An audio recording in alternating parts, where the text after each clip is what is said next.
By the way, we're liver. Oh, what? Oh, shit. No, Okay. no, I started like in the middle of that sentence. Don't worry. Okay, I'm putting this on the shelf then. And the stream will never know what it is. Fight stick that she's trying to fix. You can't spoil the mystery like that, Ash. I could do whatever I fucking want. I'm an adult. That's true. I could go and commit a federal crime if I so pleased. You probably shouldn't, though. I don't think the kids would like that. If you can get away with it. Okay, well, there's a few crimes that I'm fans of. I got a fucking DNF dual ad. Yeah! You're not Oh, even subbed boy. to this channel? Oh, it's on the alternate monitor that's not logged in, so you get an extra view and extra ad revenue. You don't have to. Oh my god! Don't bot my channel! Yes, I'm subbed, but I also have a bot account. Just the one. I'm sorry. See, that's a federal crime. It's a joke, it's a joke. Behind the scenes. Oh, Behind the scenes. Oh yeah, how do you like the stream title? I love it. BTS behind the scenes, not the K-pop I was just band. reading. Like, I was just reading it and going through how every time I see that abbreviation, I also do the same thing in my head. Just like, not the K-pop band. I don't even listen to K-pop. Why did I think that? I can't believe that Joe Biden personally broke up BTS. Doesn't he get adopted by Hello? them? I don't know, given that they broke up immediately after meeting with him. Custody battle. I didn't even know that they broke up. That shows how much I don't give a shit. As you shouldn't. Yeah.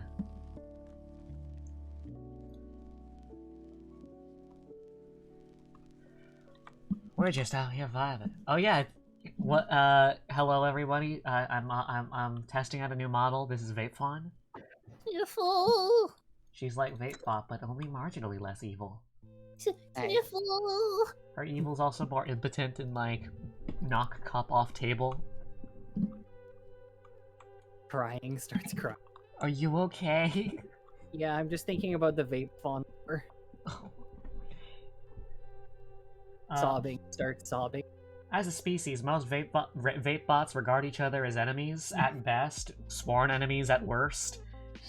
Vapefawn and Vapefox are the only two vape bots that actually like each other. They consider each other sisters. Your sister! I can't believe it. I literally forgot to set up my veto. I'm sorry, V. You're fine. You already have a reactive on this channel. Oh. Yeah, you're just a funny little gif. Yeah, Oh, I I'm thought thinking- I thought that was on purpose. I'm gonna be honest. Oh, no. You're allowed to be a funny little gif for. I'm gonna be a funny little GIF tonight. Why do you pronounce it like a fucking peanut butter?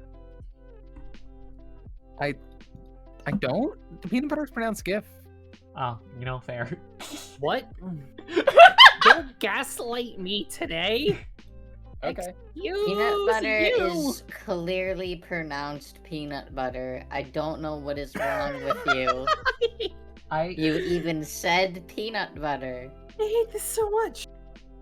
You know? I want to start committing federal crime. Is this what it's like talking to me? Yes. Oh. Penis butter. No, please wait. No, now I'm thinking about the post that I couldn't fucking. That literally made me pass out laughing of Reese's penis buttercup. Hey. Hey. Penis tea, butter chocolate nut, flavor. But her. That's kind of fucked up, huh? I can't think. I'm gonna fucking pass out. I can't breathe. I can't breathe. I'm thinking about Reese's penis buttercup.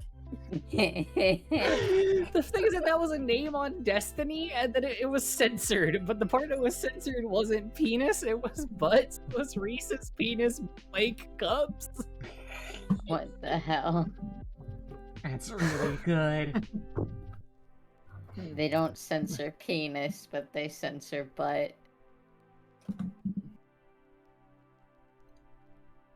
Man, I need to make more V-Roids. I've only made like 7 recently. Only 7? Just only 7. I haven't actually made 7, but I make a lot of Vroids just because I like doing it. I like to draw. I have to stop making Vroids or I get really tempted to rebrand every other month. Yeah.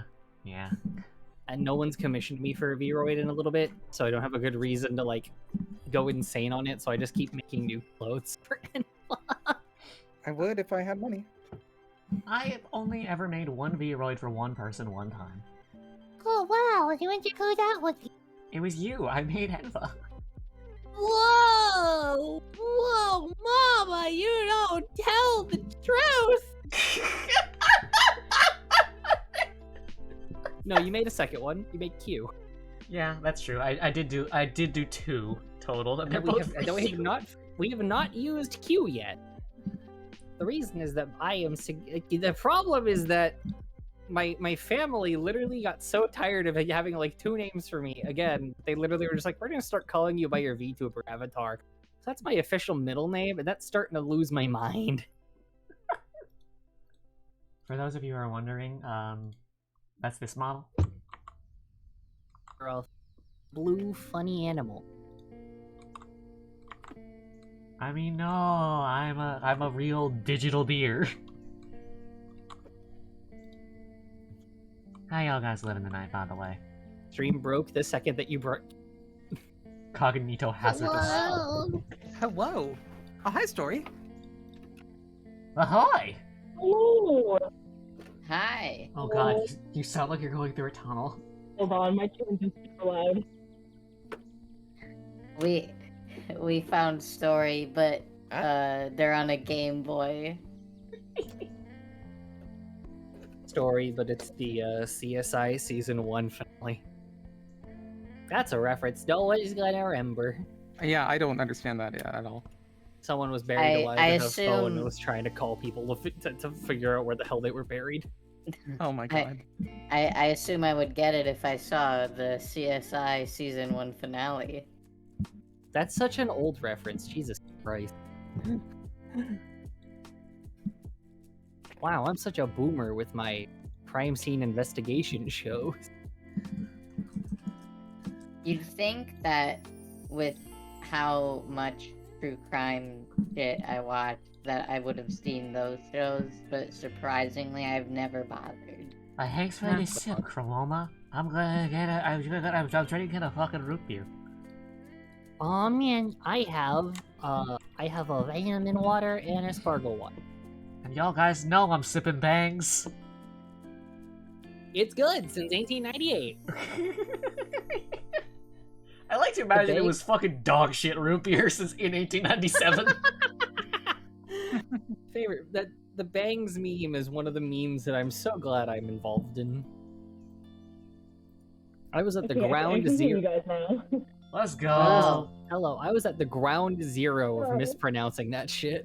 I like how it's implied to be like some sort of legitimate like incident when you say shit like it's the goddamn ground zero.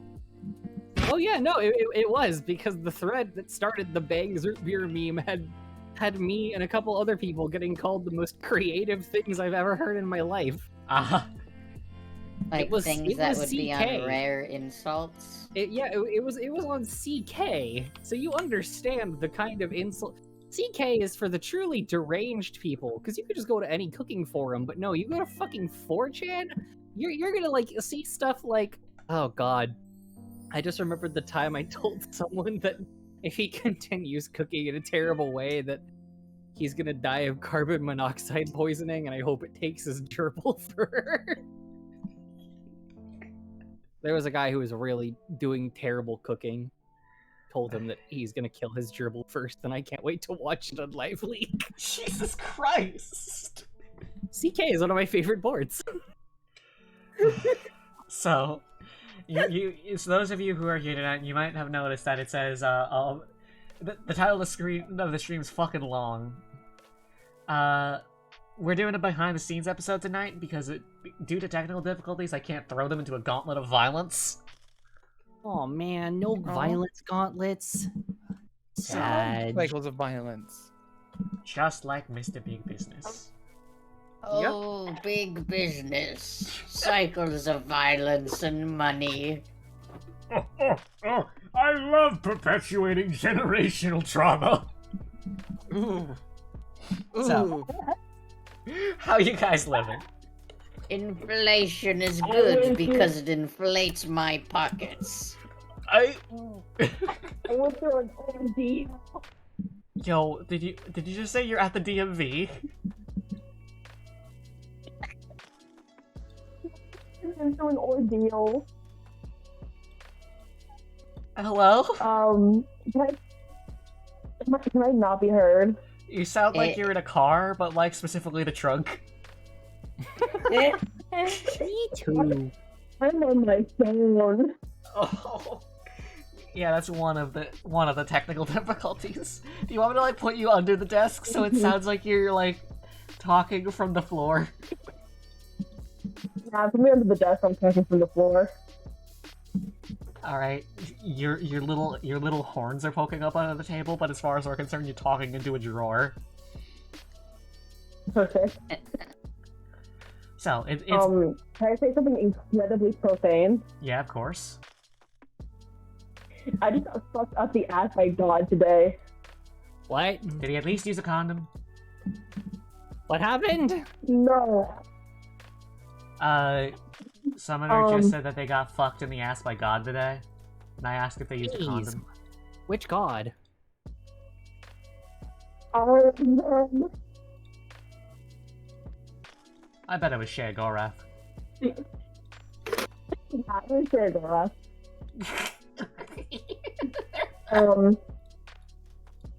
I moved to a new house. The house does not have internet. We got a modem today, and then my computer did not have Wi-Fi compatibility. And I found this out at 7 p.m. So I just drove to my local super Walmart to buy a $10 Wi-Fi thingy, and they were like, cool, it's $50. Take it or leave it. So you left it, right? So I said, nope, I sure did take it. In the plan that I would return it and get a new one. My gas then ran out of gas. My car then ran out of gas, and so I had to go to the gas station. And then the thing got stuck, and it would not stop filling my car. Oh God. Everything No is matter how much I pleaded, Dude, you were not having a... everything went wrong. It was not a funky fresh time out there, huh? I had a nice one. What'd you say? And by that, I was like, I had a nice CD Monday, and by that I mean I did like the usual amount of effort, but because of medical thing, I was so fucking tired. I like napped until like almost 5. Yeah, I got I up, feel that. up early like I always do, and then I got hit with instantaneous fatigue. I'm gonna go be cozy. And then I woke up Yeah. and I had chicken, and now I am here. Cool. I went to work. Yeah. I made ads to sell weed. I've just You'll been make it. playing Yeah. a visual novel I bought on Impulse. What game? Nice. It's called Buried Stars. Oh shit. It's like kind of like Danganronpa, but with K-pop people. Like real K-pop people? No, they're fake. Okay. I don't even care about K-pop. I just thought the premise was interesting. Yeah. Yeah, it is. It's like a bunch of celebrities are on a game show, and then the whole stage collapses, and then they're like, alright, now time for people to die.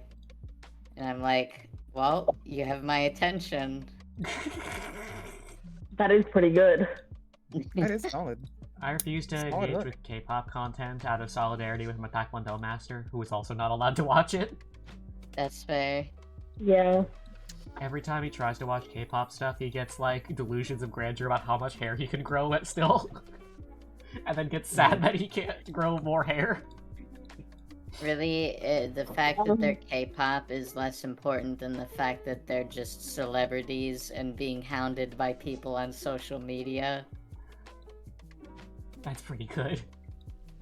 It's like, what if Danganronpa was about celebrities and also they were harassed on Twitter the whole game?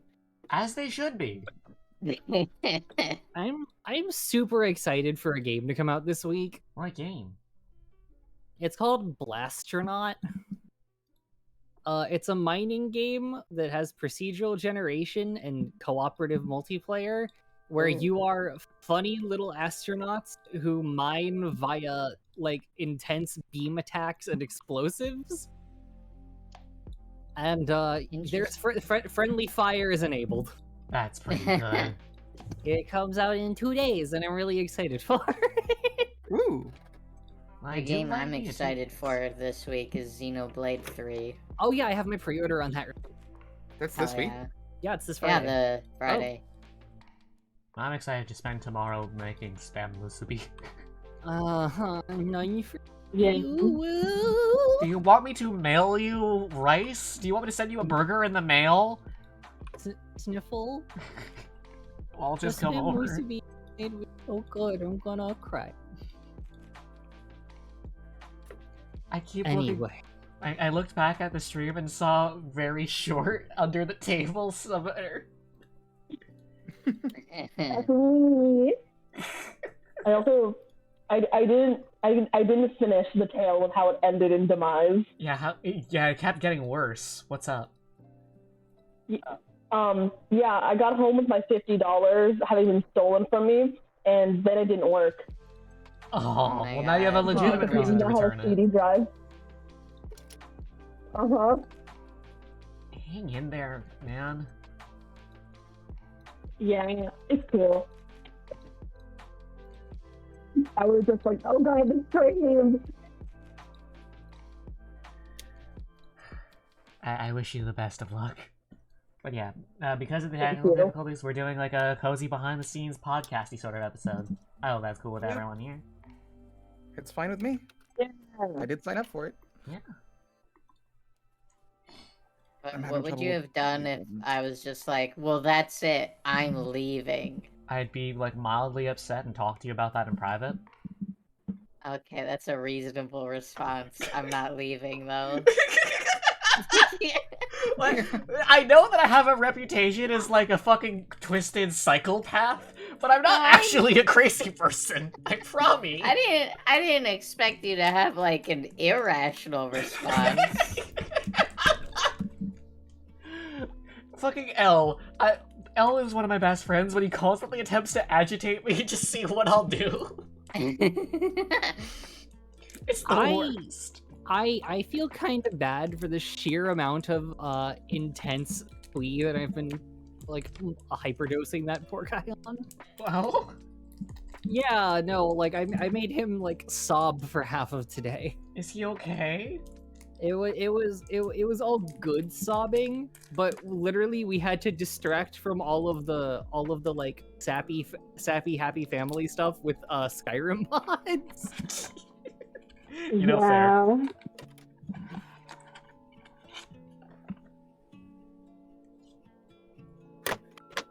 What the fuck is all this? What? I opened a box that was just on my desk, and in it is just several dungeon cards. You got those. Yeah. Oh shit, Those are your Strixhaven dungeon Stadium. I don't remember getting that. Look Did at you know this, I that can you're- tag it as a box opening stream now. Oh my god. Alright, so. It's been a hot minute since we've done a behind the scenes. In fact, a fucking while. 25 episodes or so. Hot damn. Well, not 25 episodes, like 25 weeks, because we're on, what, episodes 18? Yeah, 18 of this arc. How you guys feeling? Since, like, we've last checked in. Because the previous one was right before the mountain. Like, before the end of the mountain, if I recall correctly. Damn. Is this foreshadowing that we're about to enter like the really the really nice, awesome part of the arc? I feel like every part of the arc has been the nice, awesome part. This is a joke. This is a know joke. what I I'm not that egotistical. I No, that's have fine. been. It I has have been been pretty intense. enjoying. Summoner, what? Squeak now or forever hold your cheese. What's up?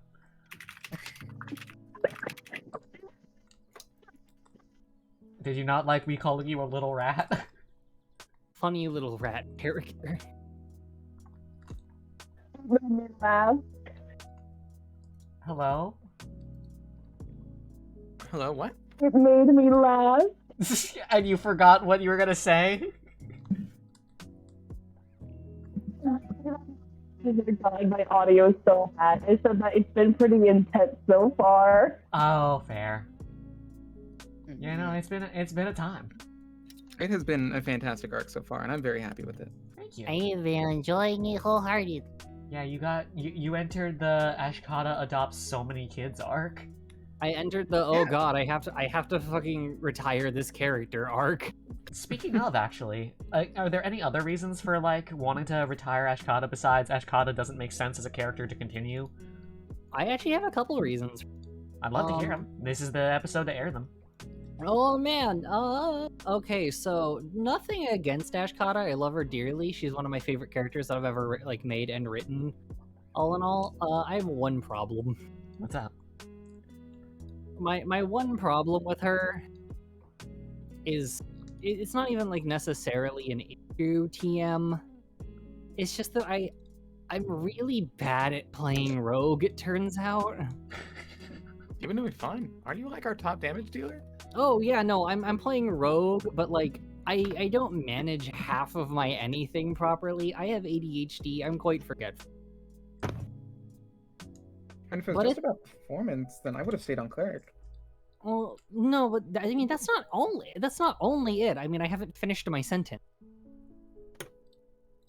So So what else is up? on top of like rogue, and on top of my like rogue issues, it's not like rogue issues. Like I've had fun with it, but I'm realizing that like I can't actually level the subclass that I've gone into without feeling bad. Which subclass and why would you feel bad? Vampirism. Oh, because you have to eat people. Yeah, I'm Ashkata's a nice character now. Trying not to, you know, go crazy, go stupid. She's a mom.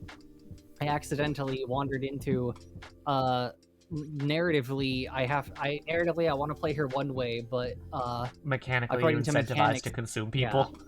mechanically I'm incentivized to like be a funny little sneaky person and eat people alive. So like, yeah, rogue's fun, but at the same time, I also really want to like try out monk. And the build that I have for next character, who we have seen referenced twice now. And the build for that character is really interesting, and I'm really excited to try it out because it's a thing that I've really wanted to do for a while in a tabletop game, and I've never had the opportunity to do so. So like where rogue was, oh, I just never played rogue. This is a build I've wanted to do for a long time, and finally have an excuse to do it. Yeah. I'm so excited to see. I'm also excited. I am non-binary, And I want to, I want to play a funny non-binary. I want to play a funny gender non-conforming character that's stupid hot, that lets me practice my voice work skills. That's fair. That's the most fair. And you're valid for it. If you want to show like a sneak peek of said character, since it's a behind the scenes, Oh yeah. What? I could pull up like the Yeah. reactive. yeah, you can pull up the reactive that L made. All right. It's gonna take some scrolling because I can't actually search You just- chats. You want me to send it? Sure.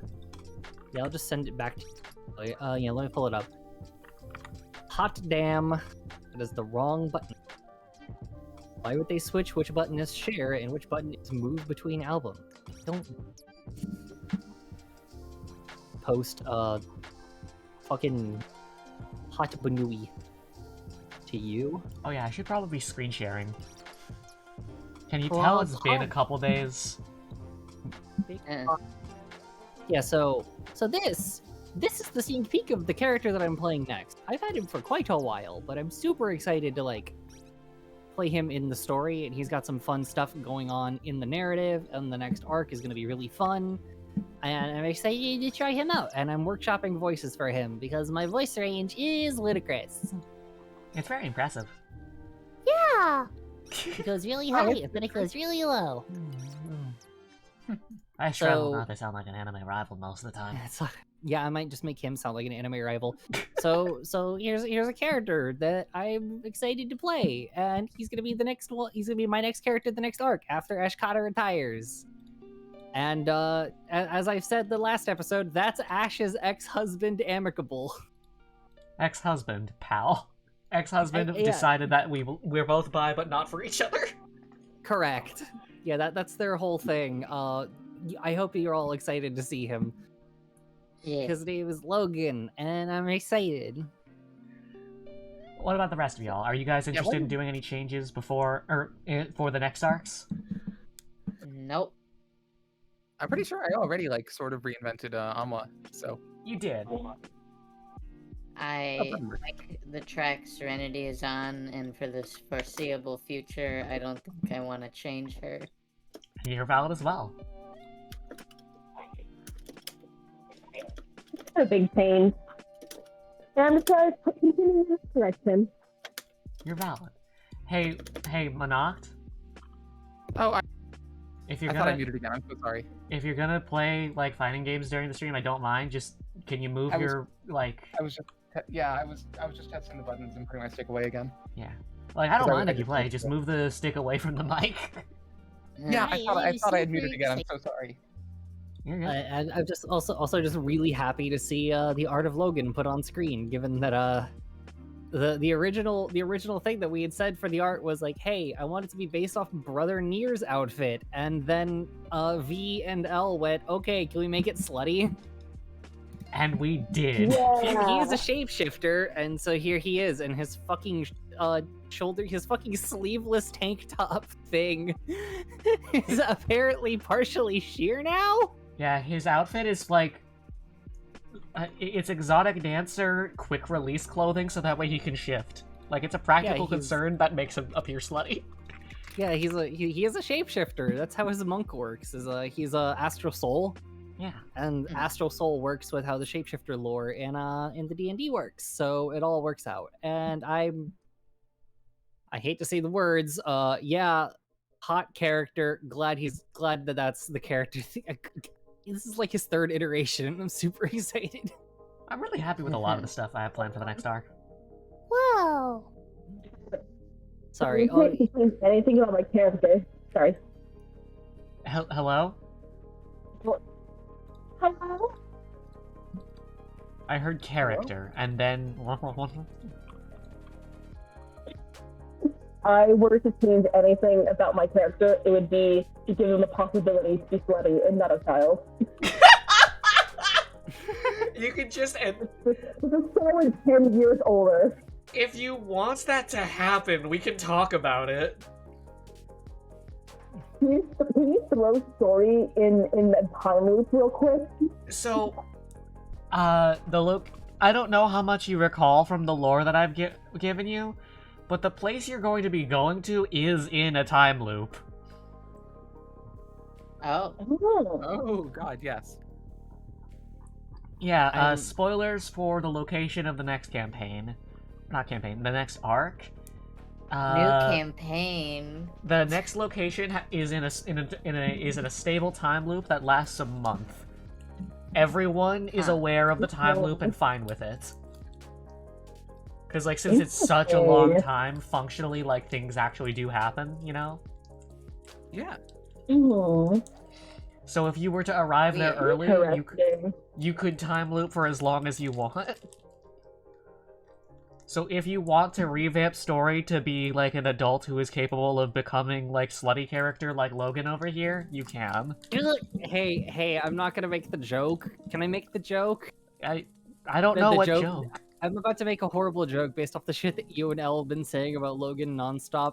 Is the time loop gonna impact his ability to get knocked up by the villain? We will not be making him pregnant on fucking camera! You two have been talking about it non-stop. Yeah, because it's Since I funny. went, I'm play Logan now. M prank You're is like, hilarious. "Trans Funny, and you're like, oh yeah, hey, I know that you use this to cope. What if we just keep saying it? And I'm like, rap, rap, rap, rap. Anyway. Well, it's just 9 loops. Oh I my hate God. this. We're about to go on a quest to find your fucking funny dog brother. You stupid bunny. For further context, as previously mentioned and like set up on stream, the character that they were looking for, because they just keep looking for characters and failing to find them, Sweats. is Logan's brother. The hot dog man we rescued early in the campaign. Yeah, this guy's canonically now a damsel in distress. This is the second time you'll have had to rescue him. The second time we have to rescue this motherfucker, imagine getting rescued by your brother's ex-wife, and then your brother has to come save your ass. Because your brother's ex-wife is busy being a mom. She's like, hey, sorry, I can't save your ass from the fucking time dimension.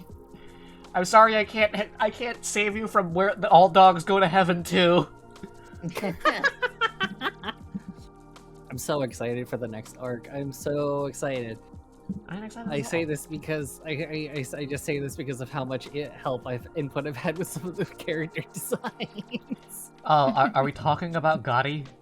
Yeah, we're talking about Gotti, one of my longest running villain characters of all time, getting a reboot and also being put in. Oh, hell yes. And also Keth, a favorite character of mine who is going to be a problem.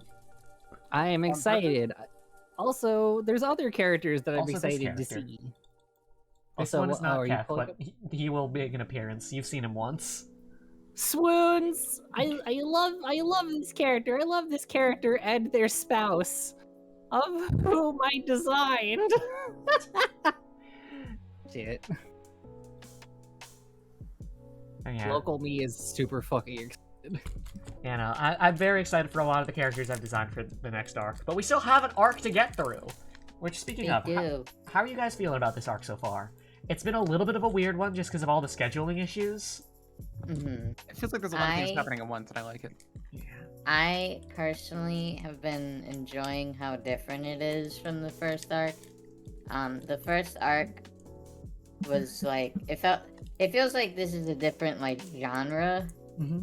You know, like the first one had like your standard like D&D, like, you know, traveling and going to towns and climb a mountain and, you know, and Do a dungeon in the there mountain. was like there was like politics and stuff, and not that this one doesn't have politics, but this is more like a mystery. Yeah. And I am resident mystery enjoyer, so I very much enjoy that the arc where Serenity is like, you know, the one more at the center, that it's also the mystery arc. Yeah. So Yeah, it's a really fun one. I'm glad you Yeah. like it. Yeah. I've also enjoyed having Serenity more in the forefront this time. Yeah.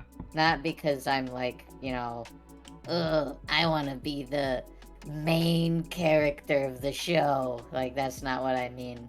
I just, I've been enjoying it, and from like a story perspective. Oh man, that's an important thing that I need to fucking bring up. Despite the connection of my next character to the story, I'm specifically writing him and playing him as does not want to fucking deal with this whatsoever. To avoid main characterisms. There. Well, the next location is very related to Story's backstory. Yeah, so it's gonna be Story's arc, and it's also just really funny that it's, oh hey, our fucking new character entire thing is, I don't wanna be here. You're either gonna learn to love adventure or need a third character by the end of it. Oh my god, we're Well, if he doesn't want to I- be there, don't want to force him. I mean, he doesn't want to be. He doesn't want to be in the time loop. I want to get off Mr. Bones' Eternal Ride. Or Wait, according to you and L, I'm gonna need a new character every other arc because every third arc because they keep getting broody. Stop making pregnant characters. I Oh my god. I will kill you. What about you, Story? How you liking the arc?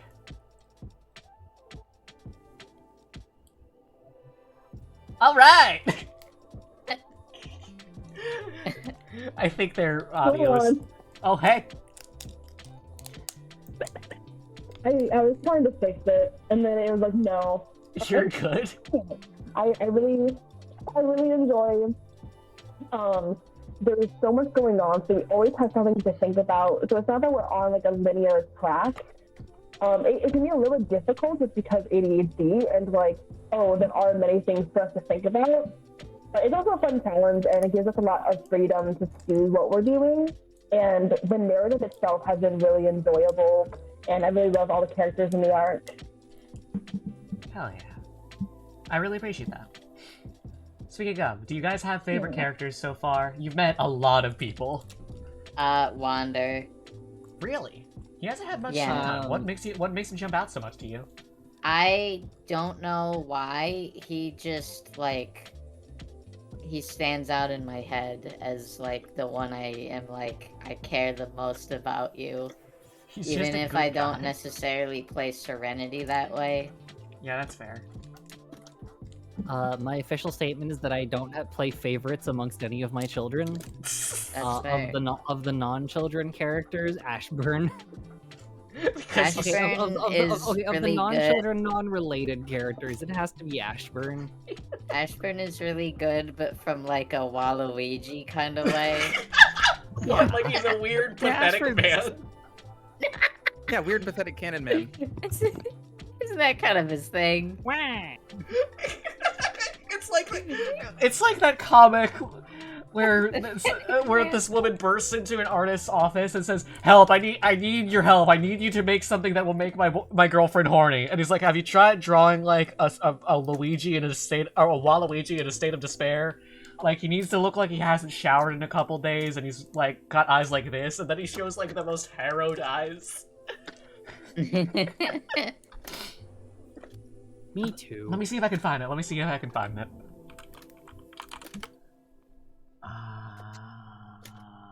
Okay. Obligatory morningfart.tumblr.com. I have to look up Waluigi. I hear your fucking buttons. I'm so sorry. Oh, not your buttons. Not my It buttons. was almost.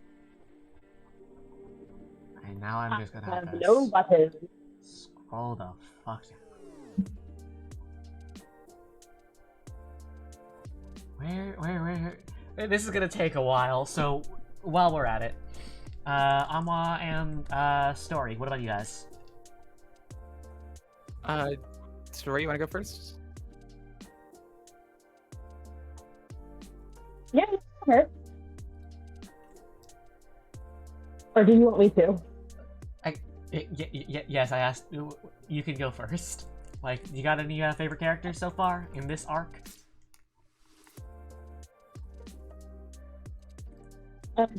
Gray is definitely my favorite character. I think. Who did you say? Gray.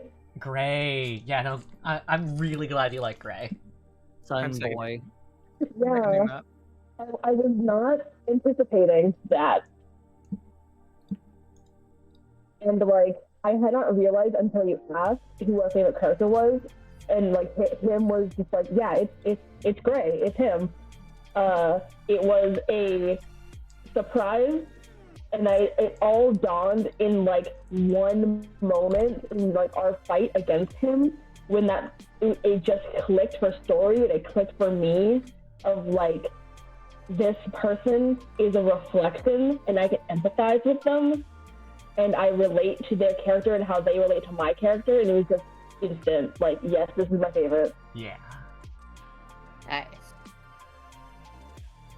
I love that happening while that comic.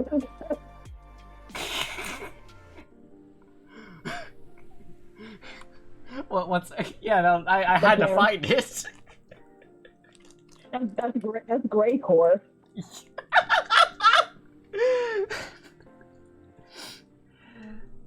And following up on that, any favorite like standout moments so far? We still have a lot. We still have a good bit of time left in the fucking in the arc, but like any moments you want to talk about? Honestly, just like I know it's not a moment, and it's more of just like a the looming threat of Rey as the knight. Just in general was like my favorite aspect for a bit. Just having like this, like I said, this looming threat that was like always kind of a presence, and it was like I think you'd even described it once as like our Resident Evil monster or Yeah, we something. had to Yeah, or pursue her Mr. for like most of an arc. hmm Yeah, I'm Just really having glad. like this like scary thing just always like uh-oh, you play the footstep sounds and we're just like, oh god, just that fear I enjoyed. The audio aspect of that was one of my favorite parts of this campaign so far. Just creating a character's threat presence exclusively through sound cues is it's my favorite shit. Hell yeah. The growling and the stomping was very good.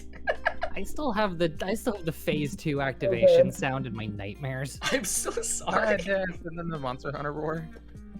Yeah, It's part Zinogre and what, the Pale Rider Hades activation? yeah. Yep. I can play it if you want. Oh my god. Oh, if you have it, yeah.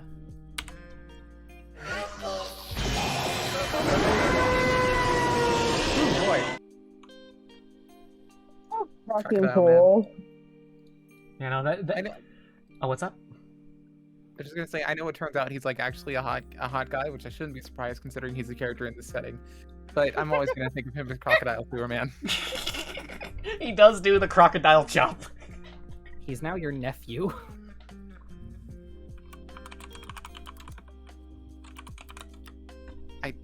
He is, huh? Yeah. Huh.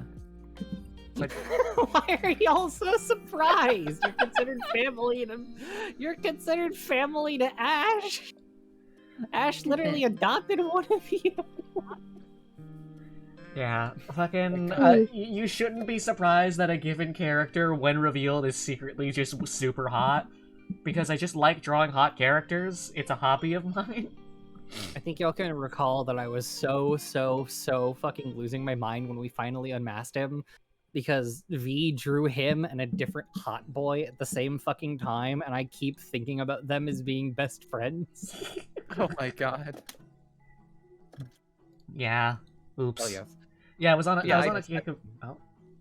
I just gonna say I really do like Gray both as a like, both as the knight and as like just ordinary Gray. Yeah. I feel there's a lot of room to work with as far as like Gray's character, and I'm excited to see where he goes. Like I want to know who he is.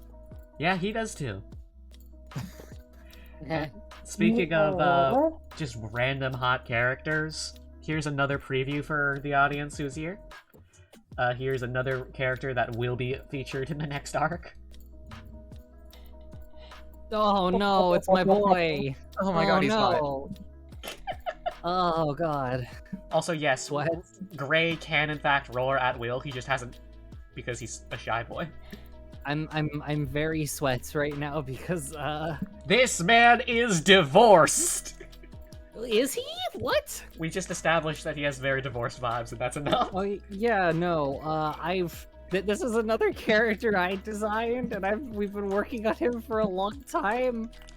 And his best friend will not be showing up in the campaign, I think, but they are a package deal outside of it. I can't add too many nuns to this setting. It might start seeming Christian. Which I most certainly am not. Yeah, no. This is a character I'm very happy is gonna be showing up. I'm very happy to see my boy put in the game. His personality is basically that of a fucking Disco Elysium song. Yeah. He is a ham sandwich boy. You can Is he tell that I made a character if he has a Harry Dubois energy. Oh my god. This man looks like he eats deviled eggs that he found on the windowsill. Yeah, no, this guy and his best friend are literally just one if Harry Dubois and Kim Kitsuragi were like 20 years younger. Incredible, I love them both. Yeah. Thank you. I'm so excited to see him. Literally all I do in my free time that's not spent on D&D or like Magic the Gathering, I spend drawing like just random like needlessly attractive NPCs to eventually put inside of a campaign or a story or a game. So I just have this vast library of supermodels with guns. Many of which we are currently working on putting in things. Yeah, we're working on a game that is just hot people with guns. And one person with a scythe. Yeah. Who will not be showing up in this campaign because he's way too sci-fi. 1 second, I'm busy licking my screen. What? Why? I opened MTGA and I had a free pack because of my mastery level, and it was Kamigawa, and I got Jin Gataxias out of it. Hell And yeah. you know how I like me a Jin Gataxias. Yeah, what was it? You'd suck the chrome off the ball of his trailer hitch? I'd suck the chrome off his trailer hitch, yeah.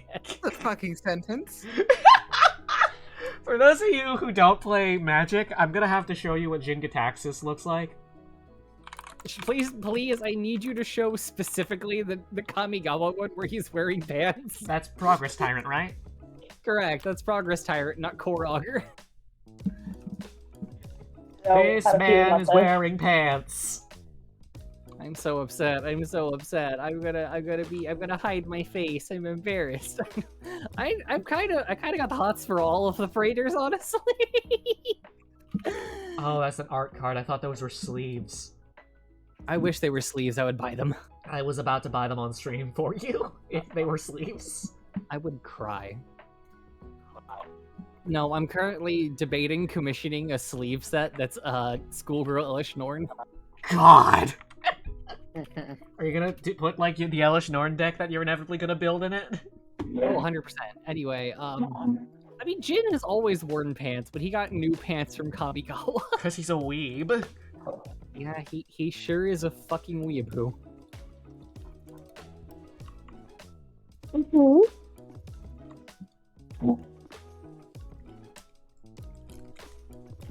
Fucking, what was it? I had a thing and I can't remember what it was. Oh, right, we were all like talking about favorite moments and then we got distracted talking about Gray. I'm sorry. No, you're good. This is the behind the scenes like Good moment. ADHD episode. We got distracted from talking about favorite moments by talking about a favorite moment Yeah. being great. And I'm just gonna periodically show off some designs as we go. Oh, you were gonna say something, Summoner.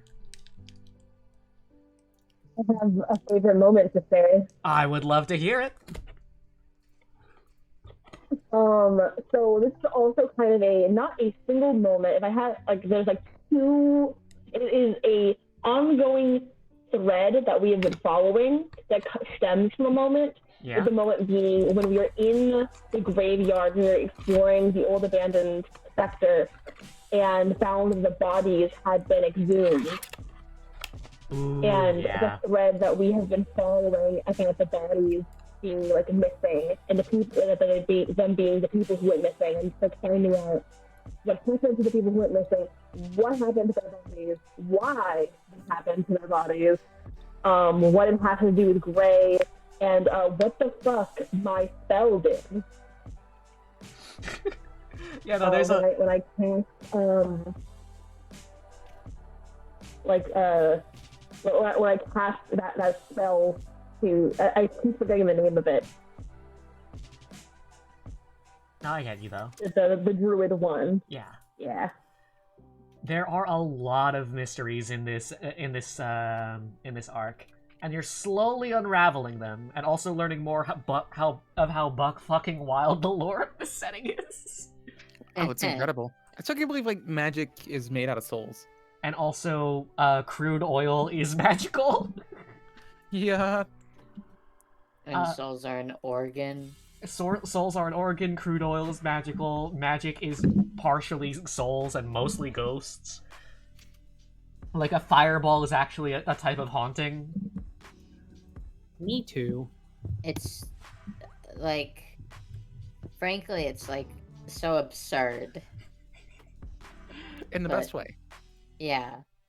Yeah, my favorite part of this setting and of people's reactions to this setting so far has definitely been people slowly realizing literally nothing they know of normal fantasy is useful here, and you just have to learn as you go. Yep. And I promise it'll all make sense and it's all connected. I'm not just crazy for the sake of crazy.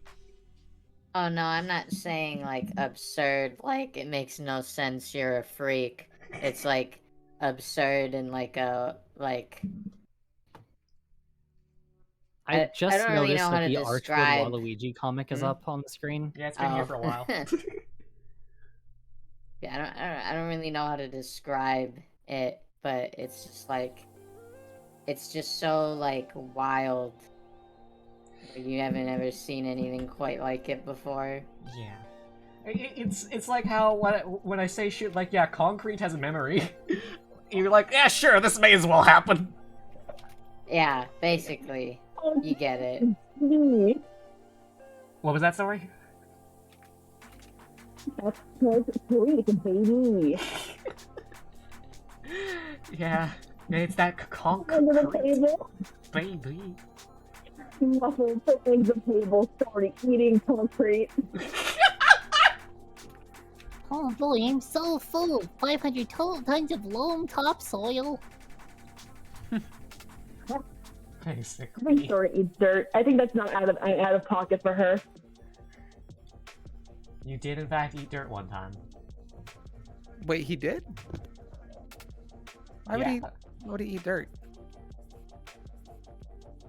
I think that was like early on.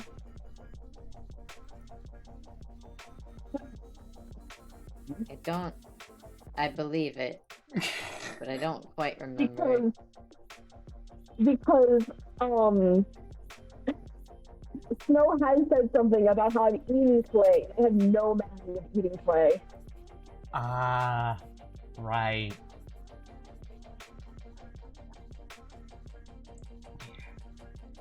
And the last two people with moments left to share, Amwa and Ashkata.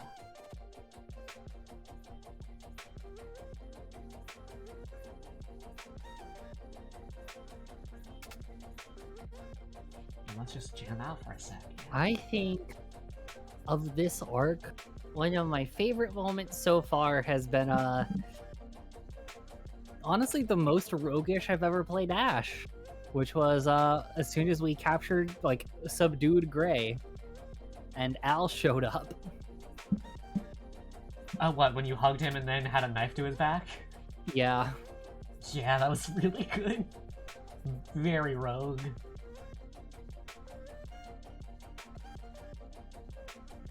No, that was a really fun one. I'm really proud of that moment, and I'm glad that I got such a fun fucking moment in before Ash is getting retired. Valid. It's incredible. Yeah. I can't wait to figure out what Logan's moments are gonna be. Well, he'll settle into them as you as we discover who he is. You know. No, he will not be settling. If he settles down, I need a third character. All right, we'll make sure that he never ever gets any rest and is a constant peril for the rest of his eternity. Good. As he should. I assume I wasn't. Never mind. You're good. So, That's what about my you? board. I mean, I haven't. Never mind. What's up? Could you repeat the question? Sorry, I'm like kind of tired today. Yeah, you're good. I had a feeling tense behind the scenes. I was asking you if you had any like standout moments you wanted to talk about and share. Honestly, just the entire fight with Gray was fantastic. Yeah. The entire fight was great, but both narratively and mechanically it was great. It was really nice having a chance to actually show off every character's strengths, like Amwa with her sheer like inability to die, story with the Serenity with the crowd control, Ashkata doing the damage, Serenity like being the catalyst that probably let us even subdue Gray to begin with the well-timed gentle repose. I felt like even though we were all kind of working individually as a team, if that makes sense, and I really liked just everyone it's go time. The funniest thing about that is that there was like a whole lot of stuff planned for you to do a thing you said you would do like 2 weeks in advance, and then you didn't. Yeah, I had a plan. Permission to put you on blast for a sec, Amla?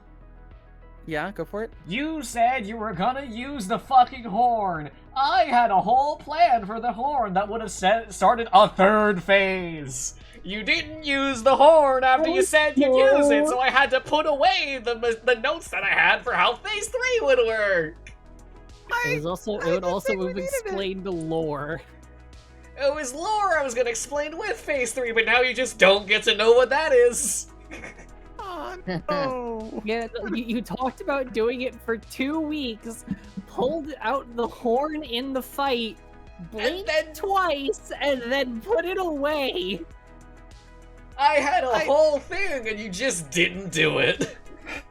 I'm so sorry. If you had said so, I would have done it. I'm not gonna force you guys to, like, do shit. I'm not gonna railroad you.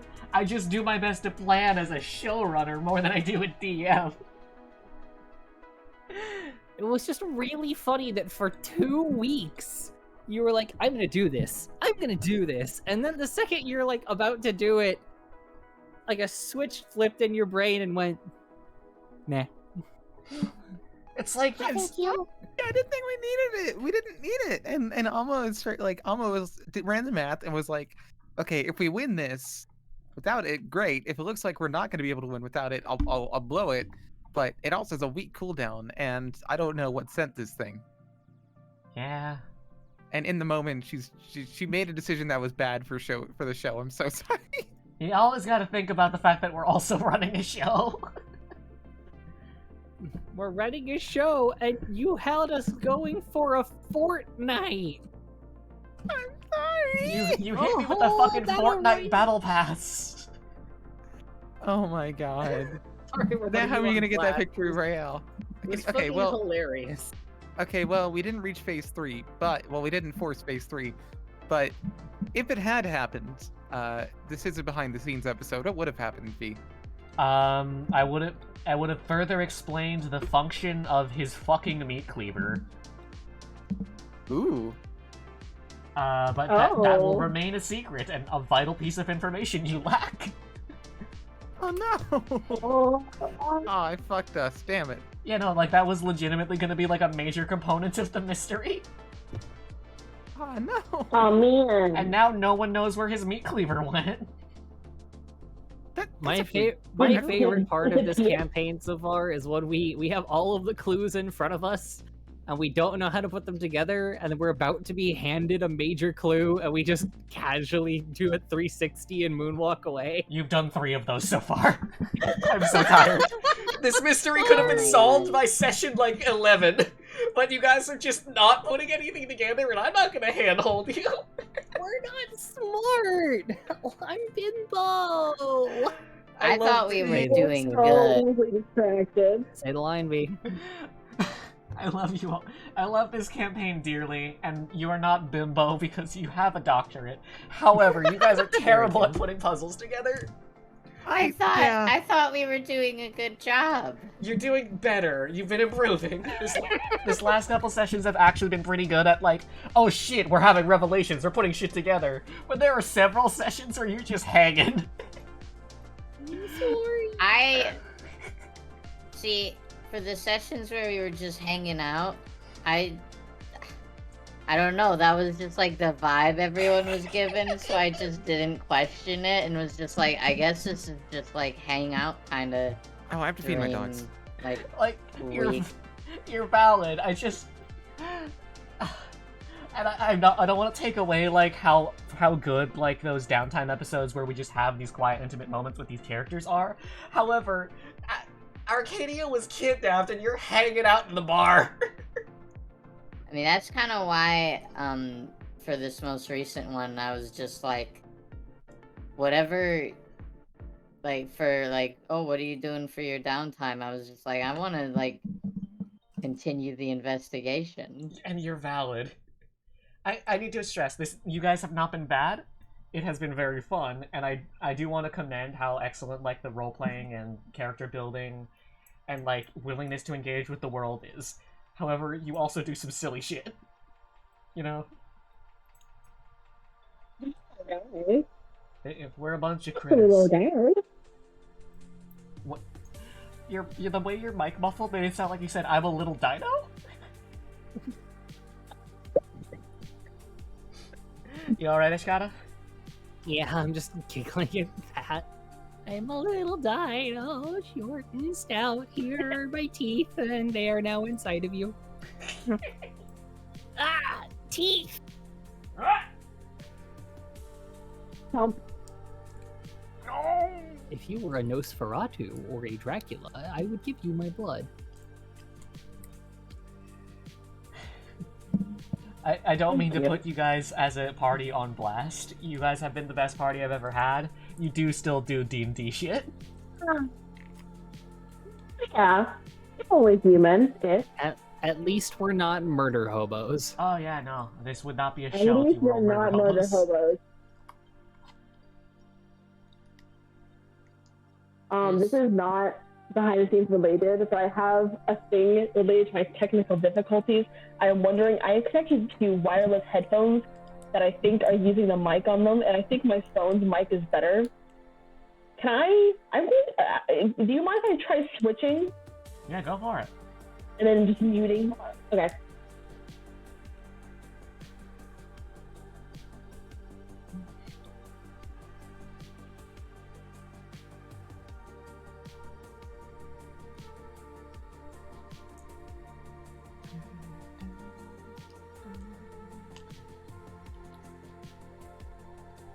And while you're doing that, I have a question for the table again. I have many.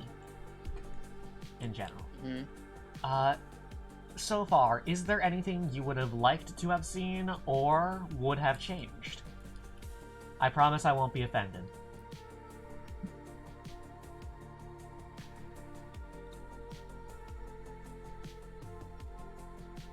Thinking.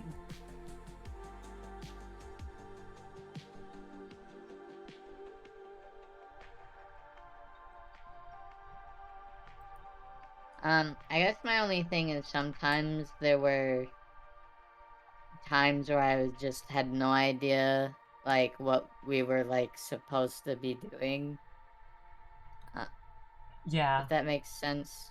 No, you're like- valid. Like, there are times when you're like, so what's the party up to this week? And I'm just like, I don't know. What is the party up to this week? Yeah. I Are definitely we could have... supposed to be up to something? I definitely could have done a better job of reminding you of your quest objectives. Mm-hmm. Because that is partially my Especially fault. with the delays, sometimes, like, there were, like, we don't have one for, like, a few weeks, and then come back, and then it's like, hey, you remember those mob bosses you never visited? And it's like, there were mob bosses? Yeah. Yeah. Nah, in the future, I do intend to remind you more thoroughly of, like, your quest objectives. Have a channel in Discord that is just like our quest journal. It has 2 U's, and I'm not changing it. Jowl. You know, I definitely feel that. Yeah. No, there's... You sound better, by the way. You did sound better. Yay. Is there echo right now? Nope. No. Oh, cool. I don't hear any. Stonk, so I don't actually have to mute myself in between talking. Yeah. And Cool. we can understand you. Yeah. Yeah, no, I apologize for, like, the occasional directionlessness. What is it? This is a very open-ended arc, Yeah. and part of that I- will come with a bit of like that. Yeah, I don't necessarily think it's like a huge complaint. I guess just again thinking of it from we're doing a story. Yeah. Sometimes we, it's just a little nudge, I guess. Yeah. And that's something I intend to rectify both like throughout the rest of the arc and into the next. Yeah. What about you, Ashkata? Is there anything you would want to see or want to have seen or would want to change? I'm gonna be honest here, and this is gonna be a kind of controversial one, Hello? but this does factor into earlier. With how it's turned out, I kind of regret going vampire. Yeah, That's fair. that's fair. Like I don't want to change how any of the other stuff went because, like, oh, the street orphans getting adopted and becoming part of royal society, and Wander getting out of the mines and turning gray and just, like, trying to domesticate Gray and giving Story an actual family. That's all good. That's all really good. I wouldn't change that at all. I don't want to like, and I don't like want to say like I don't want Imperia around because Imperia is great and honestly helped me through some stuff like IRL outside of the game. Just with how everything kind of has gone, I kind of regret going vampire because that's basically the thing that is the number one onus on me kind of becoming disillusioned with Ashkata's gameplay loop. Oh. Well, I mean, I want her to be nice, but if I want more powers, I have to be turning people into Capri Suns. Yeah. Mm-hmm. And like you could make an arc about like finding an alternative to cannibalism in order to attain power. But I don't know if that's the arc you want to pursue. Yeah, especially because she has to retire. She has to take the kids to like Veronter. They need to get educated. All of that comfy stuff. They need to. It would be illegal if they didn't. Yeah, it's like it could be her retirement arc, of like off screen while we're not seeing her. That's what she's up to, of like choosing a more peaceful life. Like 100%, she's coming with to the Vins because she has to her family has to meet all the kids. Yeah. And also that's how we're gonna get Logan in there. But like, if it wasn't for the vampire stuff, I almost might have continued playing Ashkata. And that's how it is sometimes. But at the same time, I wouldn't give up Imperia. Say la vie. You know how it is. We just make a hot bunny boy instead. Yeah, it's complicated. Yeah. Yeah, like I absolutely did not hate everything about Finn. It really was just like a few things that I felt cornered in, and like it was just like I would have more fun with a new character. Yeah. Mm-hmm. I'm glad that with Story. I really love Story, and all I had to do was change some mechanical things. Yeah. Yeah, and I'm really excited to stay in DPS. Like, I plan to stay brutal DPS because Logan's a astral self monk who's gonna be fucking shape-shifting and using a Nodachi and a Naginata for combat. Yeah.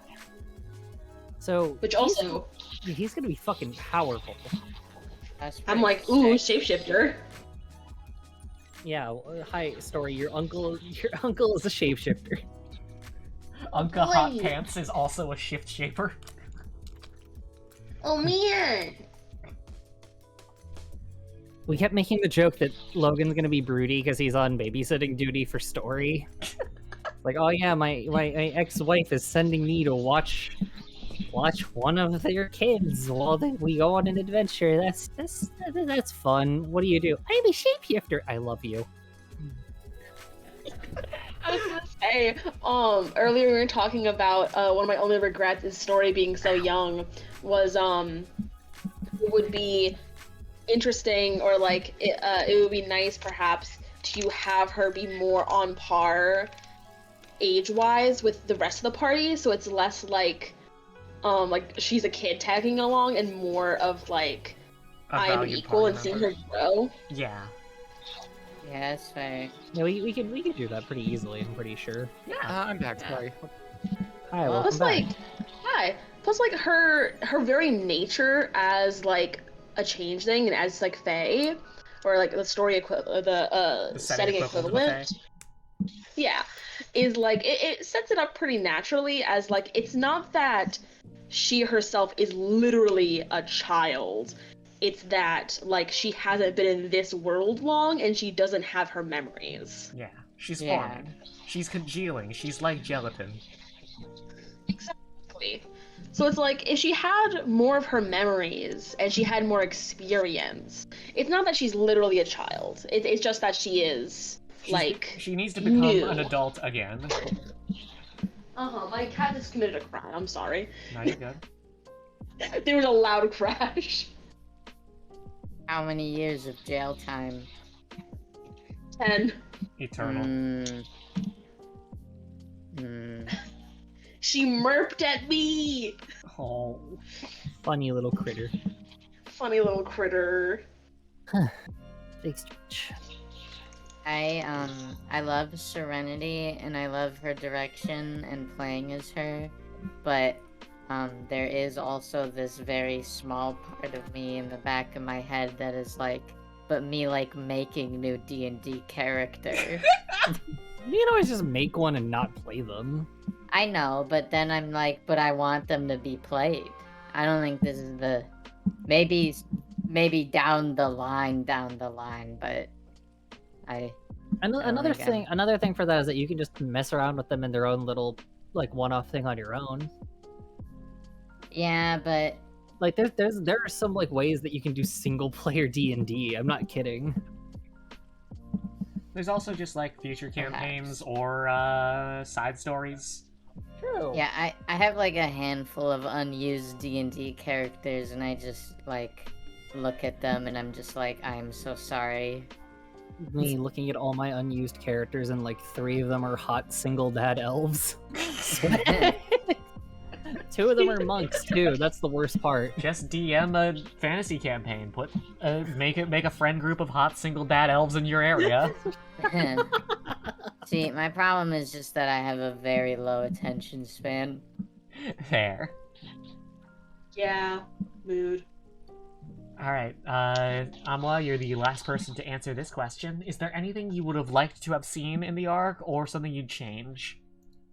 I mean, it's not over, is it? Yeah. I'm just... It's a question to ask. We're in the behind-the-scenes episode. Well, honestly, I can't say there's anything that I felt has been lacking. Your setups for all the characters have been really good. I like the foreshadowing that Tom's not exactly like that. Tom's been kind of like not evil, but definitely not. He's hiding something. Who knows what? Yeah, I'm exactly. so And- curious. Setting up early, the immediate the reveal again of hey, magic and oil are souls has been fantastic. It's been a very nice arc. I do wish. I'm very wondering what's gonna. I do want to know what's gonna happen to Arcadia though. Yeah. It almost felt like we glossed over her apartment. Almost. I know we spent like almost a full episode in there, but I feel like the arc's been very. Like the overarching goal is to find Arcadia, but I feel like we haven't. I almost want to say it feels like we've stumbled across that thread more than we've been following it. If that makes sense. Yeah.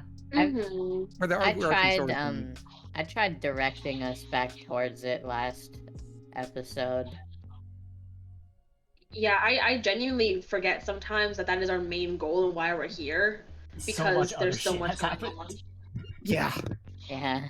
Like this post- doesn't feel like the Arcadia arc anymore. It feels like the Grey Knight arc. I posted I posted a potential NPC for the future in Mimeo. I think we all need to look at them right now. Oh my god, they're Boy. incredible and I need them. Duct Tape Wizard is a cousin of Transitmancer. Yes. I love those. I love Duct Tape Wizard so much. That's my son. Yeah, how do you like the wizard society, basically, where every wizard is like a nation unto himself, but also genuinely so deranged that like they're a menace to society?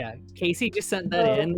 The fact that he's a healer, the way he heals you is via duct taping your wounds shut. That's something I wasn't prepared for. Yeah. Another piece of lore that has been like implied, but I am now like specifically pointing out. Most of Wizard Society is about containing wizards and stopping them from going on rampages, and that's why they're all constantly trapped in rooms with each other, because they piss each other off so much that they don't have time to be pissed off at the rest of the world.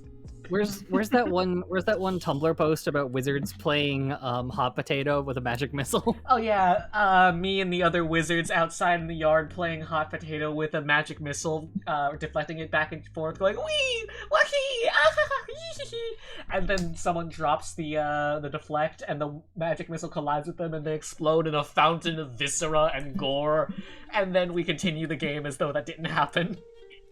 This is the average Adventure Time skit. That is an average Adventure Time skit, and it's also what's constantly happening in Wizard Society. I mean, yeah, we showed up and everyone was fucking invisible. Yeah, and yelling at each other. What's it? There's a social network on WizNet called Cinder. It's like Tinder, but for wizards. And it purposefully matches people with the least compatible people possible, so that way they're pissed off at each other and not at society. No wonder they're in love. It's all enemies to lovers in Wizard Society. Yeah, no, the only times it works out is when it's enemies to lovers. I can't wait to go watch Erica dueling the other elf girl that works for the wireless wizard. Yeah, no, they've already started a hate relationship. Oh hell yeah, homoerotic fist fights! They operate on Homestuck Black Rom. I was about to say, is this Homestuck? Wizards No, reproduce don't- exclusively through Homestuck Black Rom. You heard it here first. I don't What want the this. fuck I don't have I- want this because today one of my friends looked me dead in the eyes and said, "Hey, your favorite character in this one game is literally just has the same plot as Rose Lalonde," and I had to like stare myself in the mirror for 30 minutes afterwards. One of us.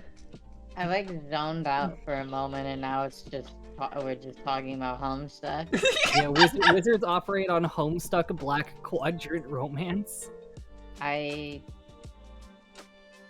Are you gonna zone back out now? yeah. Bye bye. Fair and I'm valid. sorry, I'm zooming back in. What's up? We were talking You about missed wizards the and Homestuck. You missed how Erica has an off-screen girlfriend. Incredible. They're not even girlfriends yet. They're currently just sending each other like flirtatious hate mail. They're I love gay people. they're practically GFs for the points of this fucking campaign. like Erica will be like giggling and laying face down on her bed, texting the fawn girl, being like, "Hey, die!" And then she says, "Lol, kill me yourself, coward." And then they Wait, both have like hearts floating over their heads. Can I say something terrible? Yeah. Among the vein of Ash slowly becoming everyone's mom, do you think Erica asked her for a rogue's input on death threats? Yeah, basically.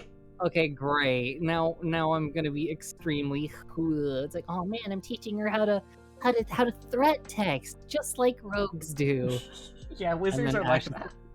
Ash is gonna have a fucking flashback to telling Logan to go strangle himself on fishing line or something. I'm gonna Great. pop your thoracic cavity open like a Kia Sorrento. And buddy, we're about to swap engines. No, I don't know what that means. Slowly turning Ash into like the teen mom has been the funniest thing because she's a fucked up rogue, and her only like sort of existence in romance was accidentally becoming royal and then divorcing her way out of it. With the single most roguish monk to ever exist. Does this mean Story's gonna have a dad? Can I make the joke about what we said that Logan's gonna want to do as soon as he sees a certain character V? Yeah? I think the thing is that Logan's gonna try and get Ash and Al together. Yeah. Yeah, what's your guys' thoughts on Al? Because Al's been a weird character. His person. I don't know what to think about Al. Yeah. We've gotten to the point where I'm switching characters so that one can potentially romance him. I can't As believe part of her Imperia's gonna. retirement arc. I can't believe Imperia's gonna find out she's bisexual. And it's all for an autistic twink elf. It's all for this little strange guy. They can put him in a skirt. He's just a little guy. He He's a little guy. he posts on Wisnet, check out these shotties I got by being autistic, and he should post a single woman, and then he like he copy pastes Ashkana twice. Oh my god. That's me. That's how I post. Me have Yeah. I'm autistic. If that's not clear. I need to find an image. I need to find an image. I'm excited for this next arc. I'm excited for the next character. I'm excited to have Ash go fucking potentially berserk soon. Yeah. She was supposed to go full on like insano sicko mode berserk this week, but we are behind the scenes instead. Yeah, because we couldn't do combat without everyone. And that's ominous, isn't it? I'm Yeah, so excited I for don't know what to for think combat. about that. So, fucking Al, I'm very happy with him. You have not seen all of his all of his deal yet, obviously. Yeah. He's definitely a character that I'm very happy with, and I think once you have all the information, you'll still find interesting. Oh, I'm excited. Yeah. I don't know how much you guys have noticed, but I've tried to like weave his presence throughout the entire city by virtue of him owning so much of it. Oh yeah. I've noticed. And him being just such a weird, dubious character who also happens to be cute. I just don't know whether or not both myself, Violet, and my character Serenity trust him or not. Yeah, he's a very shifty individual, but everyone is shifty in this city, you know? I Permission to make a lean, bad Everyone joke. is shifty. I still lean towards I don't trust him, but I forget exactly why, but after the whole like gray thing, I was starting to lean more towards like maybe he's not actually in on all of this, God damn it. but I still don't really trust him. Yeah, Permission to make a really bad joke. I was about to give you it. So far, I'd like to say that Ash trusts Al about as much as she can stab him in one turn. Eventually, we can. This is the bad joke part. Eventually, that will include with a strap. As long as he is within as long as he's within dash and double attack distance, he's trusted. Yeah. You know, I always got that thing on me. The strap? Which one? Yeah. Yeah. Oh god, it's so difficult talking to straight people at work. Cause like I work in the cannabis. Talk about guns? I work in the cannabis industry. They are all armed, Me too. and someone will say like, "Yeah, I've always got that strap on me," and then I just think in my head like, "Oh, you're very prepared for pegging, sir, huh?" Hey, why does this cat look like a fucking monkey? It's just a beast. Beast? See, that's the funny thing, is that I have friends from my olden days as a military individual who are extremely butch lesbians who will say, I've got that MF strap on me, and if you say which one, they'll say both, and then they'll literally just like have a fucking strap on in their book bag, and also shit. they're like LC9 in appendix carry. Holy shit. I have a friend, she is so tall and so buff that she can conceal carry a Desert Eagle. Oh my god. That's so good. Is she single? No, she has 2 kids Never mind. and a very sweet wife. Were Never you mind. looking to add this random woman who just happens to be large to your polycule? Only jokingly. I mean, if you want, I could like give you her number and y'all can chat. She's cool as fuck, and her wife's super sweet. Her wife makes the best risotto I've ever had since the magic mushrooms risotto I had in college. I gotta up my risotto game. Damn, I've been practicing, but Oh man, I'm excited. I have actually been I can't believe practicing I my can never have risottos. magic mushrooms. They're not Fun hard to fact. get. Fun fact, once upon a time in college, one of my friends came over for cards night, which was Cards Against Humanity, and brought a really good risotto. It was the last risotto I'd eaten for like a couple of years. It had magic mushrooms mixed in with the regular ones. Yeah. You can imagine how that went. I have an allergic reaction to magic mushrooms. I'm sorry. Hey there. Dude, at work What? today. Oh, I was like, why doesn't the world want you to enjoy psilocybin? I know, right? at work The today. latent schizophrenia wasn't enough. I also had to be allergic. Hey there.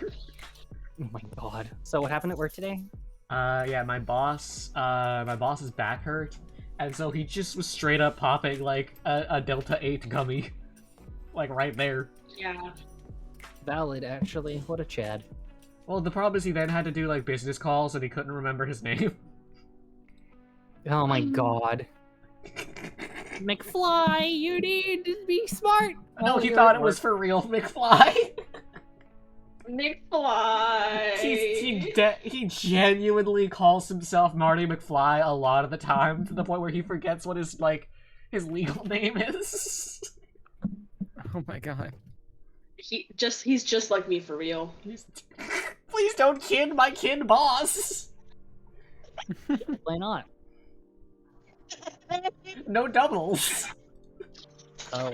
I mean, I knew Walks into 5 your Bakugos workplace. in college.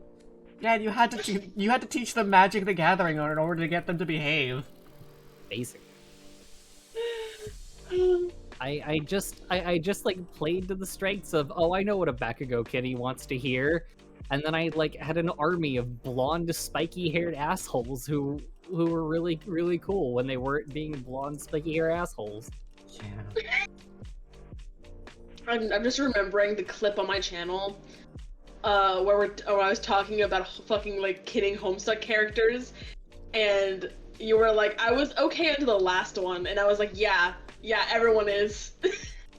Who was the last? Because I was like, because one of them was Aaron and Ampora. Oh yeah. Wasn't this what we were playing? BioShock? Yeah. It sure was. That was a really fun stream. We need to do that more. It We need to do that was. again. We do. Well, Oh you yeah, have a sorry I house didn't. now. Sorry I didn't bring you your adoption sword. It'll happen next time. It's okay, I understand. I was so diseased. You had Yeah. COVID. You had COVID. I was so COVIDy. I couldn't bring you your adoption sword. I'm sorry. You'll get it soon. I'm so excited. Oh man. All right. For It's anyone... Oh. I was gonna say, for anyone who isn't aware, the joke is that I'm adopting Story in real life by giving them a katana. that's pretty good. Okay. I mean, I if- gave... I'm sorry, I was like, I gave Difference. Lucius the Yamato, so... Yeah. Adoption sword is tradition. Okay, so it has been a bit since the last one. We're due for a preview. Do you want to see a large ranger woman or the god queen of the weird? I really... Not very weird. The problem is that if you bring up the God Queen of the Weird, we've already talked about the fact that I designed her. Everyone's gonna just kind of look at me like I'm a weirdo. Anyway, please show her. I'm very excited to see her. Oh Okay, my do you want me to God. put her Oh my in? gosh. Do you want me to show you the one in scale with normal humans or just her? In scale with normal humans, because that also has our Keth. She's kind of Big McLarge huge. So here's an average I love Big person. Nick Large Huge. Here's the large ranger, but in a non-canon costume. And here's the god queen of the weird. Please, She's so big. yeah, she's like, what, a dozen feet tall? 14. Look at her antlers. She's 14 with the 14 feet antlers. tall. Yeah, her the antlers, that's where antlers. my eyes immediately went to as well. So I was trying to be delicate. Taps. So, the thing is that this is another one of those characters that I've had for years, but recently redesigned. They weren't this boobin previously. They were Well, pretty. They were. Well, I needed a way to visually convey Mother Goddess, and I couldn't Yeah, make her they- pregnant on screen. They used. Okay, the thing is that they used to be like a fucked up, like multi-monster god murder guy. who is GNC as fuck. And then we were like, you know what? I want them to be Boovin. And then he was like, how Boovin? I was like, just heck me up, man. And that's what she did to my character. Do we want to say her name? Because her name's really fun. No, I don't speak German. Okay, do you want me to say it? You can. However, it might be a spoiler if anyone Okay, we're does not speak gonna- German. I mean, Is the weird language German? No, and yes. the thing is that we can change her name from what it used to be if you want. Yeah, we'll think of something. But I won't say it then. the ancient language of beasts is German, but the language of the weird is beyond German. I'm so oh man. If you were to ever, what's that? I'm a little taps paws together, embarrassed that she's on screen. Yes, she is boobin. V has made She one do too be many boobin'. jokes. V has made one too many jokes of this is gonna force retire Logan via aggressive pregnancy. Oh my god. My bunny is in danger. I very much love this. I very much love the God Queen of the Weird. Yeah. She's weird. Pretty So fucking good. This This is Oh, I'm sorry, V. I was gonna say this is another one where she has a really good friend character who's also hot but hasn't been properly drafted yet, and he's not in the story yet. I yeah. don't think he will be. It'll take a while unless you guys get really into dimension hopping. You know, it's just like that really suspiciously hot ranger dude. This is another character who's got like a best friend who's also of similar caliber. Yeah. The only thing I was gonna say is, yes, the ancient language of the beasts is German. If you were to ever try and mind read a Zinogre, it would be just like, oh my god, this is ein cave full of Blutensschmocken! God. Yeah. Oh my god. The original character's original design was heavily inspired by Stygian Zinogre for something. So that's why story sounds like that. Yeah. Like, Story being like a little German kid is actually closer to speaking the language of beasts than anyone else. Oh my god. Which is why no one speaks German in this setting, canonically. Does this mean that I need to give Logan a little bit of a German twinge? You do not, because the beast probably learned Common by now. Okay. It's like I'm how German. it's like how there's this guy, and he runs a D&D group at his high school's English second language program, and he made the language of elves Spanish, so that way the natively Spanish speaking but rough on English kids, they can just speak Elvish and have someone translate to Common. That's so good. I'm gonna cry. That does, however, mean that Spanish speakers are all by default elves, which is an act of violence, I think. Oh my god. For further context, I have a general mistrust of elves-only players. Honestly, of all the fantasy races that you could have a distrust of someone who only plays as them, I feel like that makes at least the most sense. No, it If makes not- sense. That's pretty Think fair. about the conquistadors. Yeah. Like someone that says I only play elves next to someone that says I only play half orcs, they're completely different people. Sweats and only plays variant human. Do I need to list my last 5 characters and everyone just go, what the fuck are you doing? You're welcome to. Let's see. Elf Monk. Cat Girl Warlock. We have Bird becomes Bat Rogue Vampire. We are about to have Bunny Boy Shapeshifter. And the character all the way back was a lawful good orc paladin. Grug has heard the word of the Lord. The thing is that he found one of the gods in that setting was basically a god of smashing stuff was like the god of rocks, and he was like, I am going to become the paladin of this right now if no one else is going to, and single-handedly revived a religion. You can make a religion. Yeah. Yes. I would love to expose my past characters. Go for it. So we have currently Changeling, Triton for a month, and then Tiefling, Asmar. Yeah. Mine, in order from first D&D character ever to now, is Dwarf, Half-Orc, Human, Aasimar, Shifter, who is a slime girl, and now Tiefling. Yeah. Yeah. Are we only talking 5e tonight? I included some 3/5s in there. Oh, most of mine were like 3/5. Okay, so I included My- Pathfinder 1. My first 4 were 3.5. yeah. So reverse chronological order, variant human, half elf that was functionally a variant human, would you guess it, a variant human, and a warforged who was also a car. And then Hey, another I love that. and then another Half boy, half warforged car. who was on a quest to obtain as many arms as possible. Oh my god. Half boy, half car, boy car, the mayor of Philadelphia. If it makes you feel any better, the next D&D character that I'm playing is a variant human. Yeah! Objectively the most powerful race in the game! It is. What would you consider Logan? Um, Is he a variant human because he's a shapeshifter? do you want... Okay, so you have two statistical options.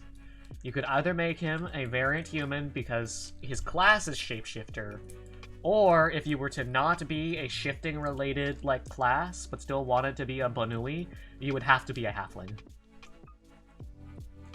I'm not making him short. He's already. Well, no, like- I'm not making him a manlet. You know, the racial stats for... Monday. The setting equivalent of a halfling in this setting are rodent people. That includes rabbits, but also rat people. I would just make a rat person then. Yeah, He's variant human. he's a variant human. I'm sorry. The cat girl was under Khajiit rules. That, you mean like a tabaxi? Yeah, no, like it was like Like an the Elder cat Scroll. girl. When I had a character, yeah, like they were playing an Elder Scrolls campaign, and I made an NPC for it Dude, that I got input on like as a remote thing, and I made basically just a cat girl who was like a Khajiit that was kind of shunned because she just came out like as a person with cat ears. Well, that is an actual, like, variant of Khajiit based off of the phase of the moon. Oh, it is. That's what I was banking on. She was kind of shunned, so she became a warlock. Dude, I would kill for a fucking Elder Scrolls campaign. Oh my god, I want to recite the entire 36 lessons of Vivek from memory. Do you want me to set that up instead of D and Destiny? It's up to you. 'Cause I'm working on D and Destiny so hard right now. I'm sorry. No, I would I'm- rather do D and Destiny because I already have art for that, and I love the setting of Destiny, but don't want to play the Destiny video game. I'm also setting up the things that I'm setting up. D and Destiny. I'm setting up the. I'm about to set up the Strixhaven thing for the kids. I'm setting up so much stuff right now, and I'm not streaming most of it. I'm just getting stuff ready in person. I'm helping establish a D&D night at my local library. Oh, Yeah. I'm also establishing an MTG night at the local library. aw. Oh, that's so nice. Hi, Nice. I'm very much of the. You know what? I think these people should be allowed to go hang out and play things for free, and then I start crying. Yeah. Yeah. Sorry, local me is just local neighborhood mob does good. Aw. Nymph. But yeah, I'm not going to subject you to the 36 lessons of Vivek for the record. I'm ready. Just can I make a terrible joke? Yeah, what's up? Trans girl foreplay.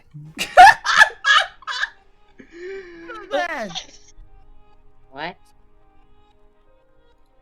I said. I just don't understand. Well, I guess I just don't know the I was- context. It was a good joke. The No, I mean of the joke. 36 Lessons of Vivek is a very long and very strange piece of lore in the Elder Scrolls.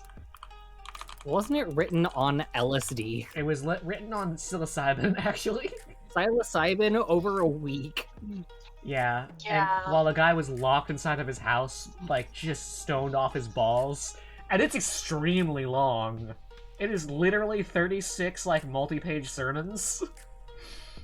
Didn't Todd Howard have to, like, break into the house and then took a picture of the guy whose name I forgot on the ground, asleep in his underwear, surrounded by pages? Yes. Yeah. Let me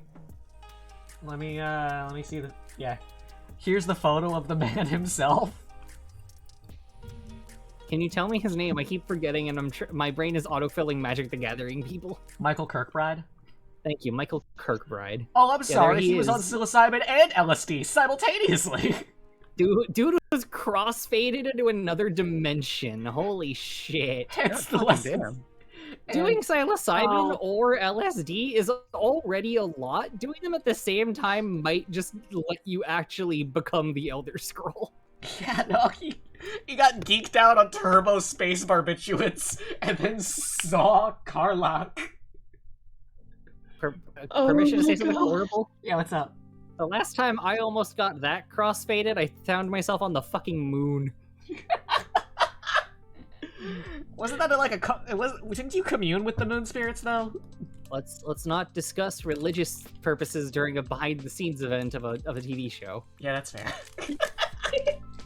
I didn't get high as a kite to commune with moon spirits, however. You just happened to commune with the moon spirits and you were high. I think that one was on accident. Shit like this We've is already- why we do need a podcast, and that's why this is what this is. Do you want me to like set aside Fridays as dedicated podcasting soon? We don't for have a little to. bit until D&D is ready, or D and Destiny. We'll talk about it. Oh boy. So, fuck. Yeah, the Elder Scrolls is probably the fantasy setting that I've drawn the most from. But not like in terms of like just lifting lore, just the idea of like, man, you can say anything and just have it be true for your setting. Like how there's no stars in the world of Elder Scrolls, and in fact the world is inside of a sphere, and the things that we perceive as stars in the world of like Tamriel are actually holes in the orb that surrounds the planet that the various Aedra like exited the realm through, and the sun is the one that Magnus it left. I have got to get you think weirder. that Hollow Earth theory is weird? What about Inside Out Earth theory? Yeah. Yeah, no, All no. I'm hearing is that my setting needs to get weirder. Yeah, no, like, the Elder Scrolls is what made me decide, I don't have to do anything from fantasy. I can just go. It is definitely...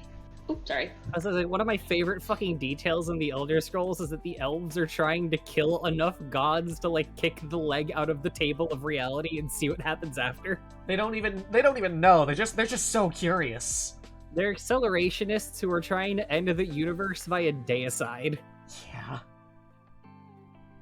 But I have been taking a lot of inspiration from the Elder Scrolls, and largely a thing that I'm taking inspiration from is in fact boldness and being fucking weird. Just fucking write shit. You can be so weird. You don't have to follow the laws of reality. Yeah. So, So I feel like I'm very drawn to being realistic. well, what you do is you create an insane thing, and then write realistic consequences for it. What was that one post about the rule of like storytelling is that you only need like 2 questions deep and they can loop around or something to feel grounded? Yeah. Or like, why can't we go into the sewers? Oh, there's crocodiles. Why are there crocodiles in the sewers?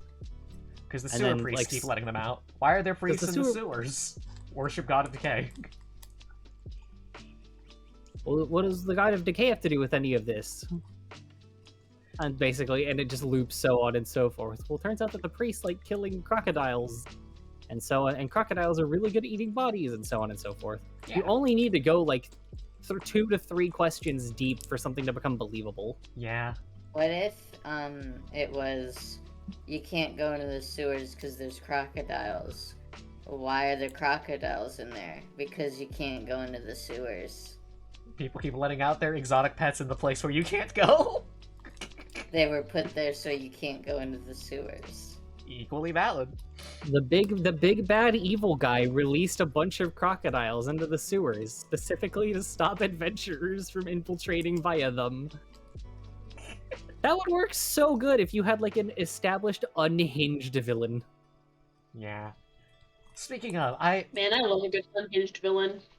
there will be unhinged villains in this campaign, I promise. So far, Love every unhinged. villain you have seen has been very stable and very hinged. I think that that's almost funnier because by comparison, we are the unhinged one. This is We are the unhinged villain. no offense to you guys, but this is like 3 feet from being an evil campaign. Yeah. Yeah. Like, you guys are Genuinely. fundamentally good. Genuinely part of why I'm retiring, Ash. But you are such chaotic good characters specifically that, like, all of the villains are people trying to uphold the status quo and keep things going the way they are.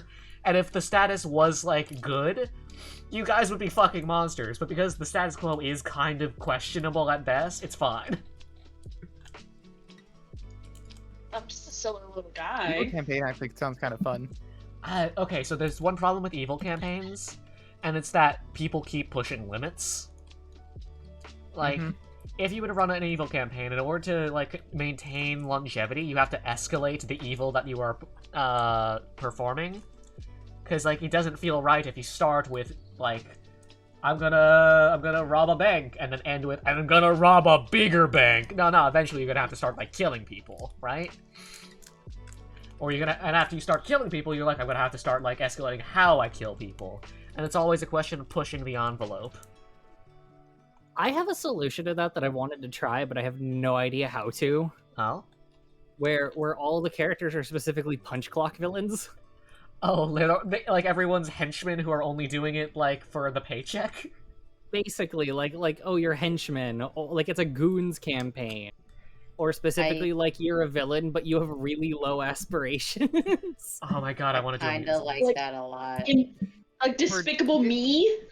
Basically, that was, yeah, the idea that I had there was like, and I've been workshopping this for a couple fucking years at this point. This is why I'm always so hesitant to, like, this is the problem, is that I always end up having to make a villain that wouldn't fit in this, and thus is terrible, because every time I make a villain for this, they just become good within a month. Or they specifically, like, have a very, very specific goal in mind that isn't actually all that evil, but is just barely evil by society standards. Like, oh, I'm gonna steal this weird artifact, then I'm gonna do something kind of good with it. I might put it back when I'm done, kind of evil, and then that kicks off some big thing, and then they have to, like, be evil but saving the world because they just caused problems. TM, a Megamind syndrome. Or Yeah. or villains who, like, Oh? villains who don't kill. I've always found the most interesting. I've written a few who have never been violent whatsoever. And they've been one of the ones that just really stuck with people just for, like, the ability to be evil without actually harming people directly is Villains with a sense of morals is really funny. I had an idea for one where it was specifically that people had cheap resurrection, so death would be a slap on the wrist, except for people who are not in the system, i.e. the villain. You were gonna say something, I just like, yeah, What? I was gonna say, like, I just don't like villains who are evil for the sake of being evil. So I don't like any, like, I am notorious. I fucking love morally ambiguous characters. I love characters who commit atrocities. I love villains. You really like bad dads in particular. I do. And I like people who are doing things for a reason. Even if the things they're doing for that reason are terrible, and especially if they're terrible. See Silco, Endeavor, Bondrude. See, that's fair, but I also do love villains where it's like not like murder or like terrible atrocities, but just like, why did you steal this artifact? Because I really like how it looks. I just wanted it. Yeah, you know, like the opposite, like the sliding spectrum of like villainy is that there's the ones that are funny and they're doing it for the sake of like chaos and like self-centered means, so they're not hurting people, they just want to do their thing. Mm-hmm. And then there's the Mhm. ones who are like, I'm a huge fan of the well-intentioned extremist trope of Mhm. villain. Yes. Like, I'm a huge fan of that, but I understand that that gets fucking dark quick. Or, So or ones who are, or ones who don't even realize they're extremists and are just like genuinely misinformed on the situation. yeah, like stuff like that can be really good, but it's hard to find the line, which is why I end up gravitating towards more comedy stuff or like horror as comedy as of late. I've been working on a thing that V has been helping me with that's basically an office comedy that's also cosmic horror. Yeah. Huh. Yeah. And like a plot, one of the major plot points is that a character finds out that he's just one of like thousands of clones, and his response to that is like about as much shock as you would have if you found out that your favorite burger place closed down abruptly. Oh, That sucks. Oh well. That sucks. Oh, like literally part of the plot is he starts cracking other clones of his out to avoid doing his responsibilities. Like, oh Yeah. man, that sucks. It's I'll just go to the cloning. next burger shop. It Cloning won't be the blues same. taken up to like the -1 of wait, if there's many of me, that means that there's more of me to do things, and that means statistically more of me can be lazy. Yeah. oh yeah.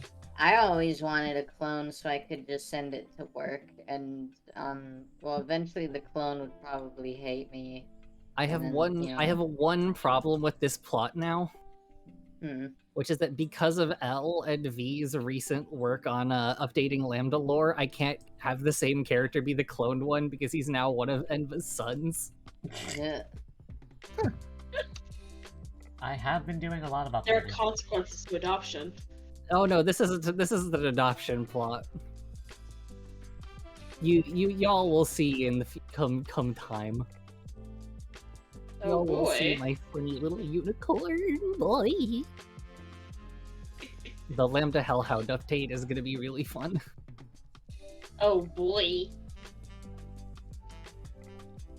Oh man. There's You so know- many fun ideas we could do. Yeah, we're so close to being villains. Like we're morally questionable at best. I was just thinking about villains, and this is just completely random, but I think that this campaign needs a Team Rocket. What, Oh like my- a bunch of jackasses who are just there to piss you off?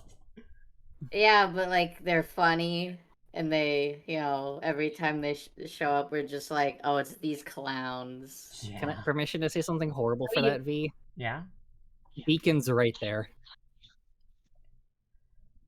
Maybe. Beacon's right there. He's literally a Tom Hardy disaster man, and he's gonna be in a time loop. Yeah, maybe. I'll figure someone out. Well-intentioned Team Rocket motivates you. That bad? Oh Yeah, my again, God. you guys are not actually villains. I need to stress that. Oh We're- yeah. we're I not, know. no. We're not villains. Some people may consider us villains in the funny way. No, I'm just curious about like what have we done that is like so borderline? It's the turbo murder for stuff that like it was not necessarily requiring a turbo murder. Mm-hmm. Like you I think always saving- have.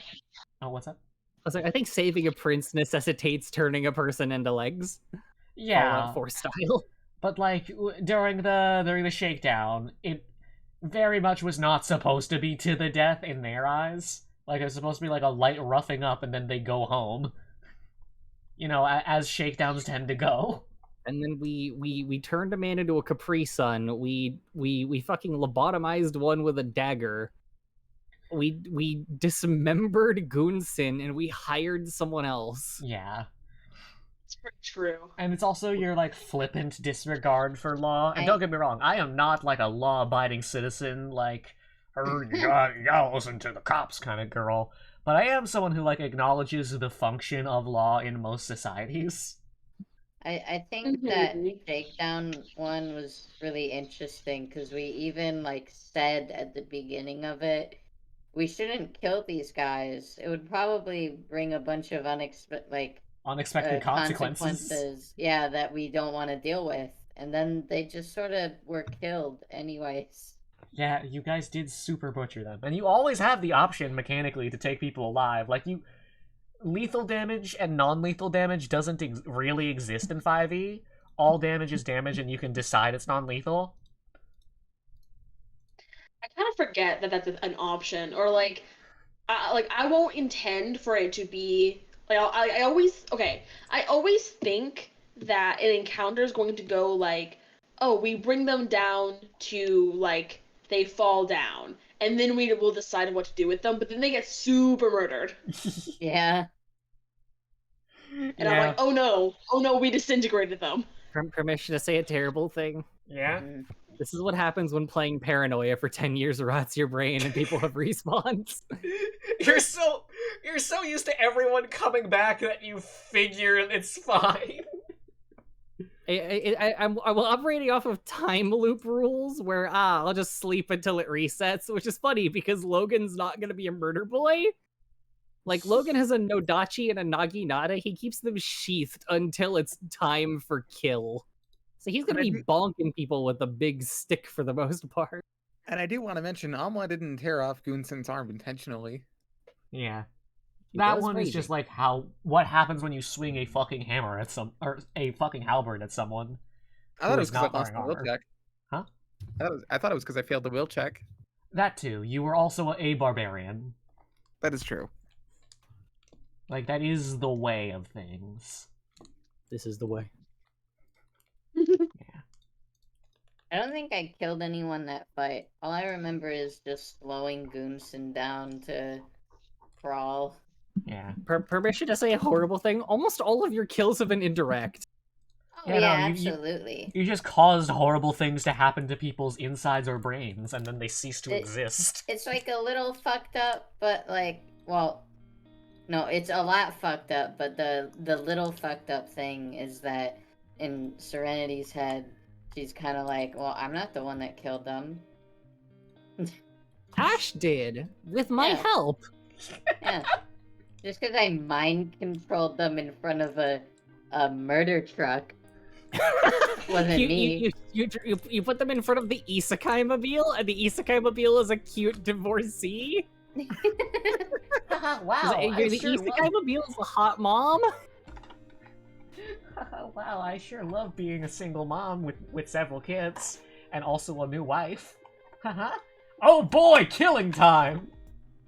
Yeah, I'm trying to kill less. That's why I'm switching off of Ashkata to a monk who likes to smack things around non-lethally unless it's time to go full fucking bullshit anime mode.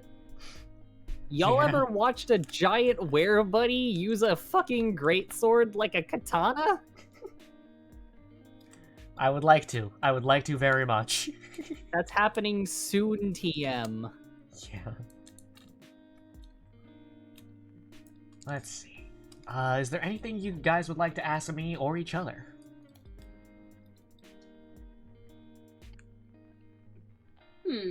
Oh, I have one. Yeah, what's up? I'm curious what everyone's favorite character moments have been for their character and someone else at the table. Yeah. That's a good collaborative question. Very good. Gold star, son. I think my favorite, let's see. This kind of goes for everybody, but the moment that sticks out in my brain first, okay, there's two. Two of my favorite character moments, the first being when everyone was fighting over what we were going to do with Gray during the fight. Oh, yeah. And also And with him, having like, lying this, there like- at the end. Mm-hmm. And having this battle of wills. Yeah. And like everyone That having was different good. motivations, and like even if they wanted to do the same thing, wanting to do it for different reasons. It's a pretty good one. And then my other one, being, I hope this isn't stealing someone else's answer and putting them on the spot. But when we were sitting in the playground, Yeah, Yeah. that was such a good moment. I love you, Midwest Emo. Yeah. I love you, American Football. That was the band that was playing in that scene. No, that definitely was one of my favorites. Yeah. Honestly, it's hard to like think back and like remember everything that has happened, A lot has. but at least for my favorite Serenity character moment, I actually think I would go with confronting her ex-band member Yeah. and how it basically led to her like not having to wear the mask anymore. Yeah. 'Cause that's like a piece of development I had been wanting for a while, was just to work up to her not wearing it anymore. Feeling like at least a little more confident in herself as, you know, who she is. It was kind of like symbolic of her letting go of the past and moving forward.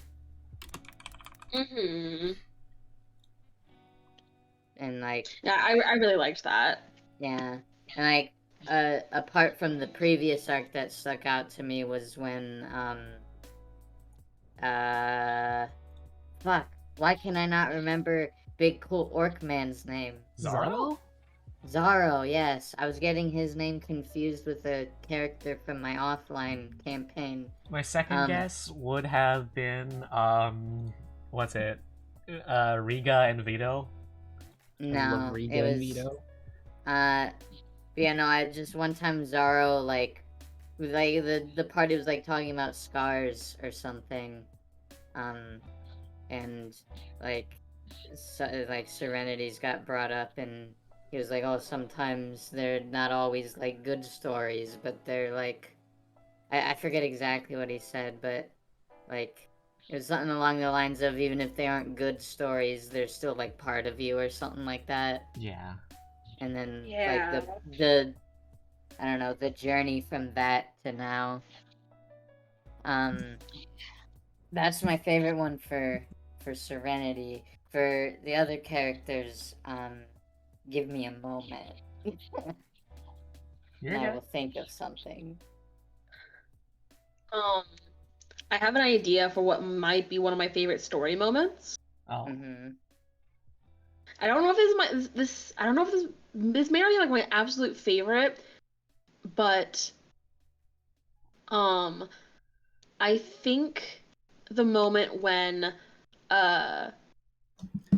Gray as the Gray Knight was chasing us down and tracked us down when we first found the base, and Story like put herself in danger for the first time in the campaign. Yeah. Yeah. And like distracted him and directed him away, and actually pulled it off like the whole time. Yeah, that was pretty good. Along those lines, actually, I think for one of my favorite, like, other person things, it wasn't really a moment as much of, like, a series of moments, but just, like, how many, like, good ideas you have come up with. Yeah, you've been really engaged this whole arc. Like, Yeah. like, the one that sticks out the most is when you realize that the drawings were, like, essentially cameras. I loved working together in that moment. That was so Yeah. rewarding. Yeah. No, there's been some awesome like teamwork and an awesome team planning. Yeah. Mm-hmm.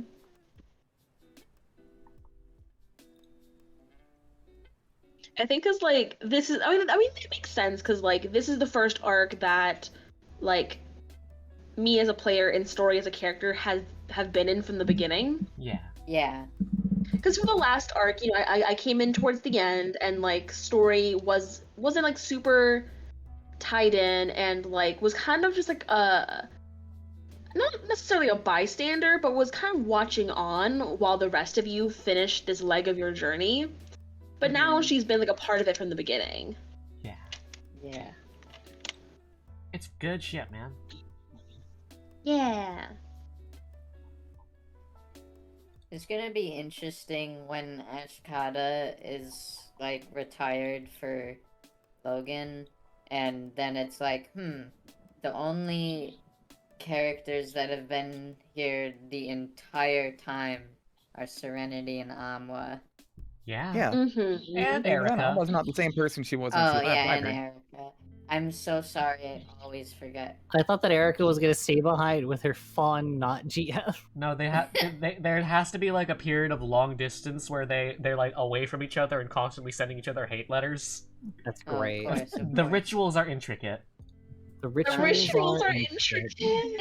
The rituals are Um, so intricate. You have to understand. Yeah. What were you No, I saying, understand. Amwa? You got cut off, I think. Or not? I'm still thinking about. I'm trying to think of like a moment I liked for Alma that isn't super self-indulgent. Mm. Well, you get a self-indulgent Okay. one, and also one that isn't. That's the point of the question. My super self-indulgent moment for Ash is her first time flying after her wing injury off the fucking Imperial Palace. Yeah, that was That after is we true. had our last our last episode or behind the scenes episode, huh? Yeah. She got to That was fly so off good. the palace and spread her wings for the first time in like the entire campaign after getting them royally McFucked in the beginning. Yeah. Yeah. Yep. And now she's just a funny bat who can flutter around whenever she fucking wants. Yeah. I think one of my favorite party moments is still going to be the arena, actually. Same. Yeah. Oh, the arena was so good. That was a while back though. I think I still remember what Ash was saying during that. Like, Diana like drops into the fucking ring, and I remember Ash said something along the lines of something like, "How dare you interrupt this sacred thing?" And it was like, "Oh, okay, I'm latching onto that. That's a hyperfixation now. Okay." Uh-huh. You know when like you hear That- something impactful and you're like, "Oh, I guess I'm internalizing that." Yeah. Man, Yeah. you'd think that it was written in some cool book, like in the olden times, but it was actually on Touch.tv/Prof7's Table Talk Night. Yeah. Isn't she twitch.tv/7s_vapebot? Prof Sorry, Sevens is my Prof7's Twitch is her handle. Twitter. Or Twitter Yep. handle. Yeah, I'm sorry. I wanted to make the meme. You're fine. Oh, It you're was very fine. funny. Yeah, was the that big- entire That was so dope. abandoning Finn was such a fucking moment for the whole party. Yeah. I'm so torn because I feel like I have to like retire Ash. Like I don't think I can continue with her for a myriad of reasons. But like part of the new character being so closely associated to her is that we're gonna have a lot of these stories be retold to him directly. Mm-hmm. Yeah. Yeah. Because like she's been texting him like she texts a lot of characters off screen and on screen. Always on that damn phone. Like she was texting Al during one of the fights. Yeah, she sent Al a selfie with Gray. Yeah. So like they've been in contact, but she hasn't exactly told him all the details. Yeah. So everyone else gets to fill him in.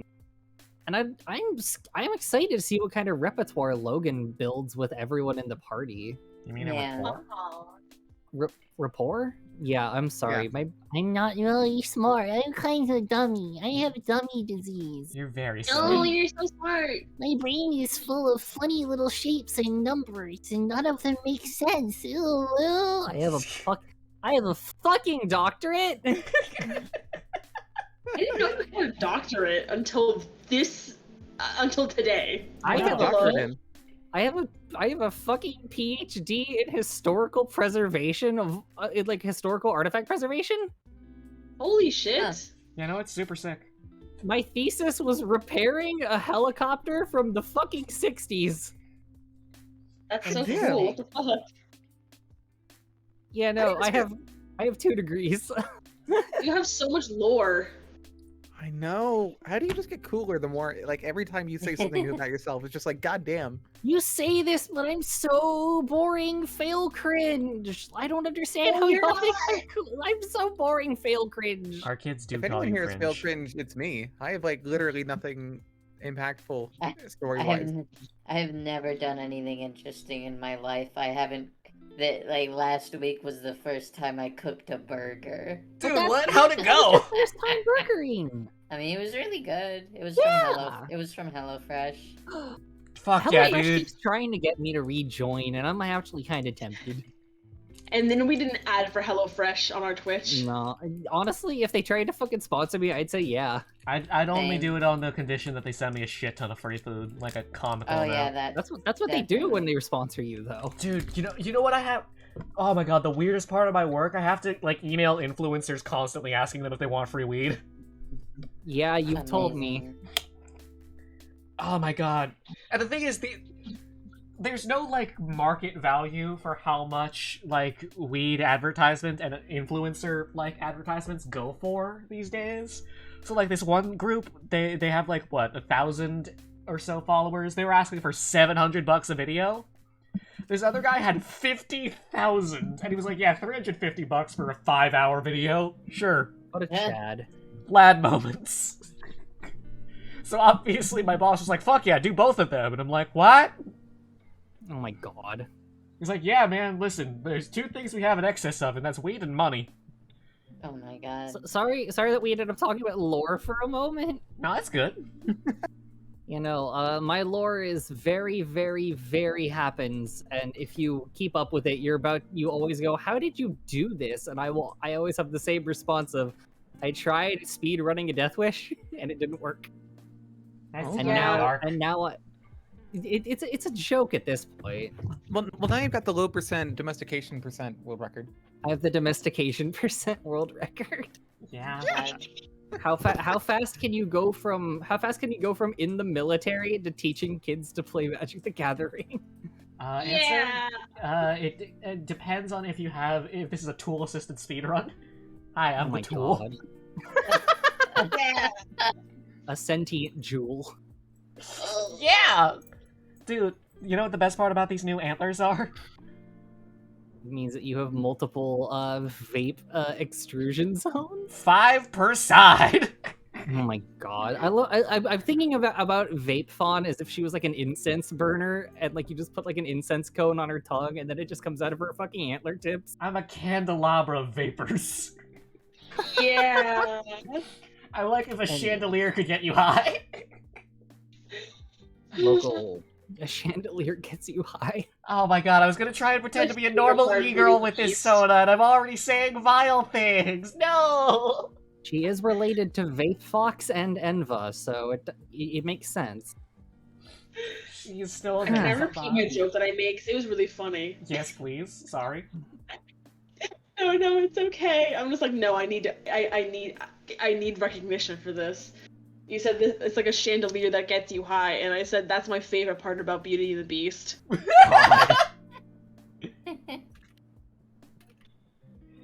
That's Uh, good. Thank you for laughing. Now all applaud. Hold up sign, applaud. Now. Okay. Okay. Please clap. Behind the sign is me with a gun. please applaud my sign. Please clap. Yes. Please, Please clap for my son. Please clap. basically. So we were Back still to, talking about moments. Oh, what's up? So Alfred? moment. I was gonna say character moments. I think one of my favorite character moments, between Amla and the party, I think Amla, confiding in story like right before they reached the top of the mountain, just talking about how Amla was like just losing her faith and not sure what the hell she was supposed to do with herself. I think that was a really nice moment. Yeah. A very vulnerable moment, especially considering I don't think Amla already trusted story at this point, but I think just showing that vulnerability was like a solidification of it, if that makes sense. Yeah, absolutely. They have a lot of moments on the mountain where like they in the background of what everything that was already going on, we had this narrative of like Amwa or Manat at the time coming to trust who like Story, who they had kind of been set up to distrust. Yeah, because Story had been part of the band that, the arena. Even though Story never actively antagonized the group, was understandably a little sus. Yeah. And I think kind of breaking that distrust by just letting herself trust Story, I think was a really just nice thing. Yeah. And that was like after like I think that was after like I think like a moment like Story had saved Manat's life in combat, and then like they were about to like fall off the Manat was about to like trip off the mountain, and Story caught them or something, and then like Manat like carried her across in turn or something like that, I think. Yeah. Something like that. Which is, it just leads Alma as just like, okay, yeah, I can trust this person, and also I need to go challenge my preconceived notions of person X good versus person Y bad. Yeah. As far as Alma, sorry, I don't mean to cut off that thread. As far as like Alma and NPC, I mean, every moment with Alma and Zaro, basically. He's still there. Yeah. He's still in the corner, in the spotlight, losing he religion. He's having a nice fishing trip. Yeah, he hasn't lost his religion yet. You haven't told him all the gods are dead yet. We'll just make him Oh one. no. Yeah, that is still a thread that like hasn't been resolved or really approached yet. Yeah. I don't think God. we found anyone yet who, besides maybe Zaro, who I'm like, they could be a god. We did joke about the futon dwarf. Who went fucking insane, by the way. Exactly. That's what makes them a god. We keep like joking about someone, and then it's like, oh no. Like we joked about Tom, but then it's like, uh-oh, don't trust Tom. That message also said don't trust Al, so... This Al, arc don't just worry, Al will has be so much domesticated. mystery and so much like you shouldn't like trust everyone that it's like I don't think we should pick a god from here until town we're kinda like certain. sucks. No one And, like, from the Store only- even gets to go to heaven. The only characters that we can fully trust are like kids, and we aren't gonna make kids a god. They can This barely be isn't trusted with Gundam. their own bedtimes. Yeah. This isn't Gundam. Yeah, no, what if you wanted to go to heaven, but the throne of God said, hey man, you live in Storkheim. Oh I'm my sending you god. back to hell. Oh god, I need to ask for an alteration to the images of Logan then to give him the same fucking bangles that Ash has for her crowns. Oh yeah. Well, he could just wear them as like anklets. Are you trying to make him sluttier? Bangles are also slutty. Yeah, but I don't know. Make those Anklets ankles are infinitely sexy. sluttier. I mean, they expand to whatever size you want them. You could make them like a cummerbund. That's almost worse. Cummerbuns aren't slutty. What? On a bunny who's wearing a crop top, they are. Oh yeah, I forgot about the crop top. You're the one who made it a crop top. The number of sluts I draw on the You daily cropped has this caused my top. skull to erode. I don't know who does what. You see, all that I said is that he has to have a fat ass, and you were like, okay, we're gonna give him a crop top too. Yeah, that is You know, something. while we're at it. What if we give him a titty scar and we make his shirt slightly see-through so you can see his titty scar through his fucking crop top? Well, that one was L's idea. Yeah, you and L working together to hurt me. It's like the Ishkata art. Yeah, also you and L working together to hurt me.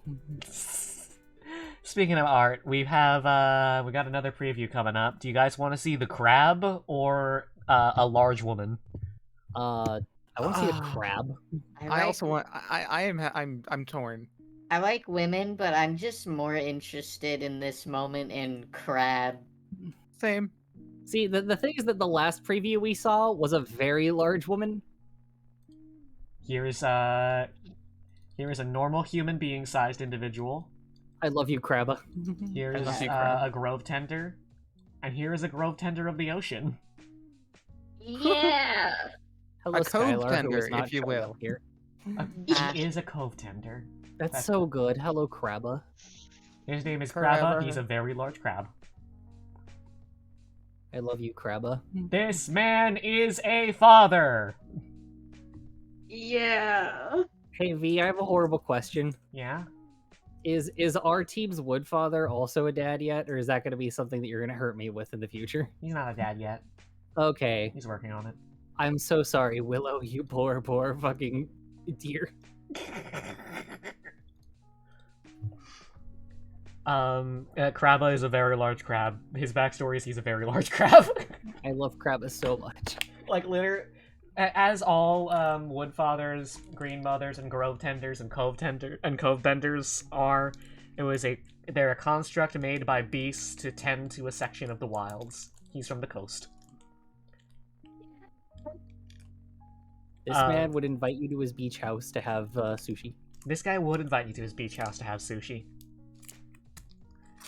This guy would post memes on Facebook that's like, it's just been one of those weeks here in the benthic zone, past the detritus. It's Krabba. It's Wednesday. It's just been one of those weeks, past the detritus. It's actually Monday. It makes it funnier. Krabba. It's Monday. Okay. Do we want to see the big lady now that we saw a very large crab man and thus our palette has been cleansed? Oh, I was gonna wait a little bit longer because we've been doing delays, but we can go right to the large woman if you want. The problem with doing the delays is that we only have like half an hour left. We're gonna get so distracted. We're just not gonna show her off. All right, Past here the trailer. here is a large woman. 80, she fucking gets us. You kill a sky with hella. Yep, there she Here is. is an average-sized human. Here is a I large love woman. her.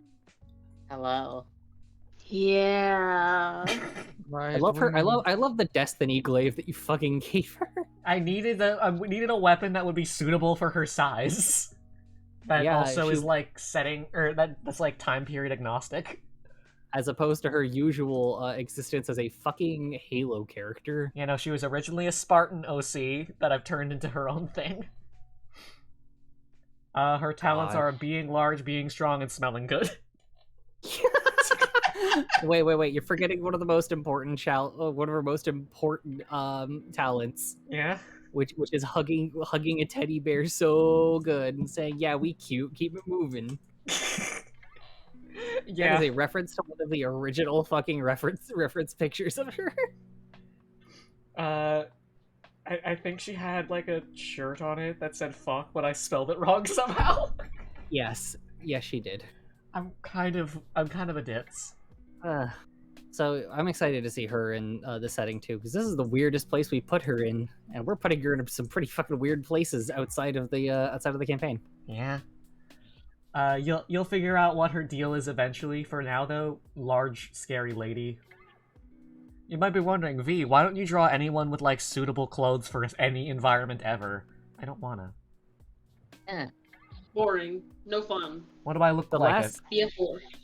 Well, the last time she was asked to draw someone wearing suitable clothes, she looked at the suitable clothes and said, "I'm turning it into a crop top and like thigh highs and also Kingdom Hearts shoes. Is that okay?" You said yes every time, so Well, the thing is that every one of those individually is really nice, and then when they all coalesce together, my brain went, "I like this too much to say no now." You've corrupted you've managed to revert my bunny to his original slut form. That's a fucking sentence. we have one more character to preview. Or one more pair of characters to preview. We can save those for the end, or we could do them right now. Who? Kevin the wizard slut and his boyfriend. We have to see them because we've already seen Kevin. I want to Tell me the see sluts. Kevin again. Yeah, we've seen Kevin. We've watched Kevin get fucking stabbed by a Magic the Gathering character. Yeah.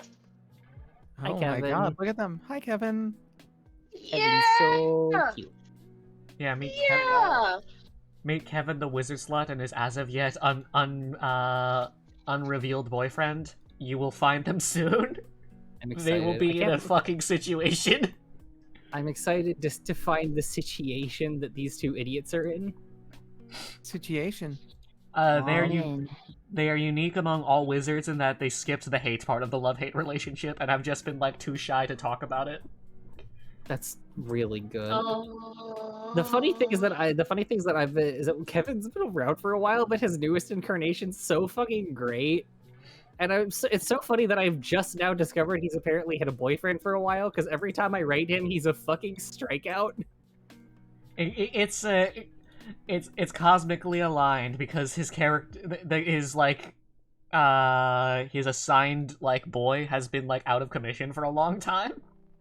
OTP. Yeah. They're so cute together. I love them. He still does dress like that though. Oh, yeah, no, Kevin's gender is whore. His shirt is legitimately insetting enchanted so that way he never has a nip slip. Yeah. Oh my god, I love that. I love it. You might be thinking you could just That's apply fantastic. like pasties or some sort of adhesive to your shirt, but no, he's a fucking wizard. Everything has to be so hard for these people. I don't have any prejudice against wizards, real or otherwise. Real wizards, yes.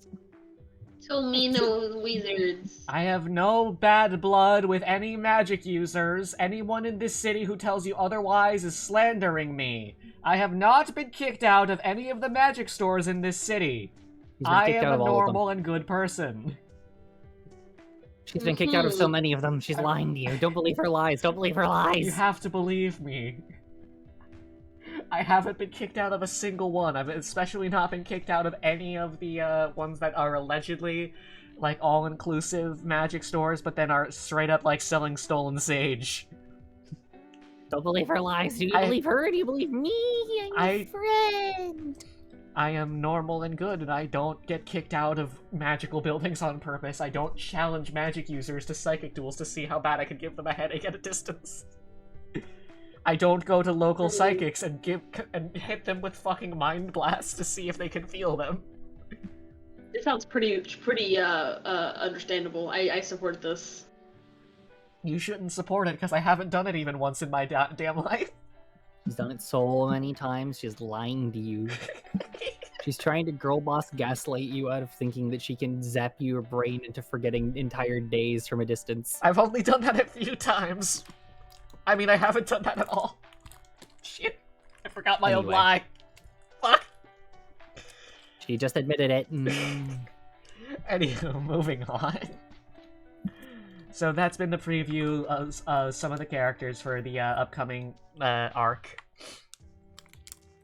Well, I'm very happy. Thank you for showing them. They're very great. Thank you. Yeah. I'm so glad that I didn't ask you jokingly to say, all right, since I said that Logan has to be caked, where's the sketch you drew of his fucking tail? All right. Let me see if I can find it. Do you need me to send it to you? I have it saved. Yeah, sure. Just casually admitting that I still have the sketch of Logan's ass saved. It's important. His outfit's based off of Brother Nier. That means he's based off of a Nier character. That means I can think about ass. I sent you also the ref that you were drawing of him with part of his weapon. Oh yeah, you'll get to see his Kingdom Hearts shoes. I love his Kingdom Hearts shoes. This is sketchy as all fuck, but it's important to note that part of his ass is hanging out. Amazing. And Thank Here's you. the tail. and here's his design. Oh He's a funny little Peter Cotton Chunky. fluff. He's got weed. yeah. Oh hey look. He's a Midriff. weed smoking boyfriend. Oh hey look. Really short hey, look. shorts. Oh hey look, sword. Hey, why is he wearing thigh highs? Kingdom Hearts shoes. I love the okay. The thing is that those shorts are longer than they were originally. Yeah, She basically just drew him in janties the first time. I did just draw him in jean panties. Incredible. Yeah, I don't always intend to make characters slutty, but then they just end up really slutty. You're just You're so good at fine. it. Like You just always gravitate towards slutty. yeah. Seriously, your character designs are top notch. Even His- setting his- aside, like His Yeah. This is the funniest part is that this is the like this finally this is him returning to his original state of amount of sluttiness. He used to be this slutty 24/7. But worse, like I'm talking like he wore boob window shirts and like jean shorts in all of his art. And so fucking the really gruff dude, like with the fat tits from earlier, he was originally supposed to be like a hardened hoorah, the war goes on kind of military man, and he turned into that.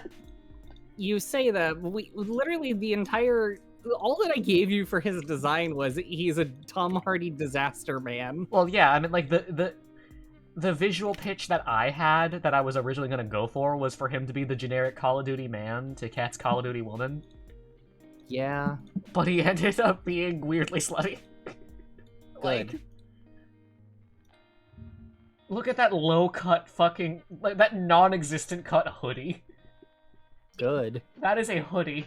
It has tassels. Unzipped all the way. Yeah, it's unzipped all the way and tucked into his fucking kukri storage pants.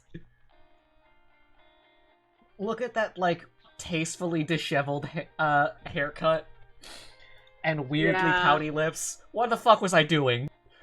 You were drawing my character correctly. Remember, as like we've said, they're a package deal, and their best friend is a GNC non-Christian nun. They're like those anime Yeah. nuns with a bazooka. Basically, Did I get his Tom Hardy Princess Peach lips right?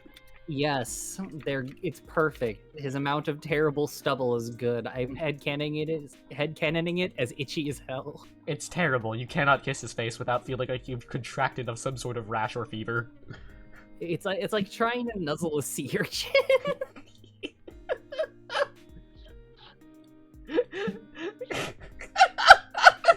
I love that this is what happens when I give you a design prompt for a character. Can I make a horrible, terrible, no good, very bad joke? Always. Receiving cunnilingus from this man is like vibrating a fucking hedgehog.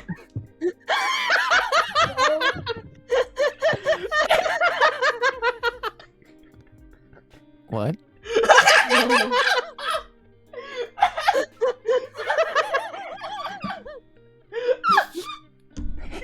Hey, can someone Use clip that? stations.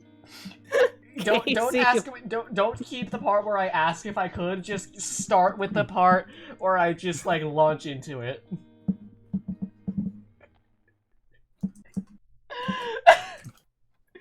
In which we earn our like adult warning.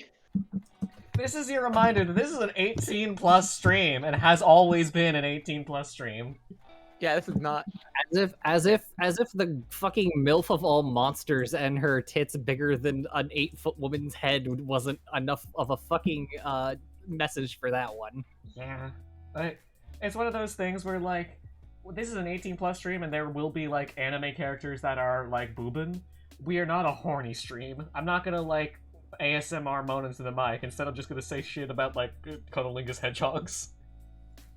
And I'm gonna say that I was fucked in the ass by God. Yeah. The worst thing we've had so far for like sheer amount of embarrassing hide your face anime blushy moments was talking about Erica hate texting her crush. Is Erica's crush anyway? It's the little cute anime fawn girl. Yeah, the fawn girl who was the wireless wizard's assistant. The wireless Oh. wizard's assistant. I don't remember what her name was. And Okay. Sorry, I have a second contender. Oh? I have a second contender for the most anime fan service bullshit moment that we've had on stream. And that moment is us realize is the whole party realizing at once that Ash being really huggy with her new look to Al and Gray is probably a little embarrassing. There was also the "oh no, Gray's hot" moment. It's my campaign. What do you expect? I can make some pretty Literally- horrific monster designs. I just We were choose literally not to. talking about how Al is at head to boob height for Ash as Al- she tackled him. Al is canonically a short king. And I love the representation. 5 foot something but my bills all paid. On my tippy toes from LA to the Bay. The best line in that entire song is "I can suck a titty while I'm standing up. Don't ever tell me I ain't man enough." That's just Al. I'm a big fan of no need to get low because I already am.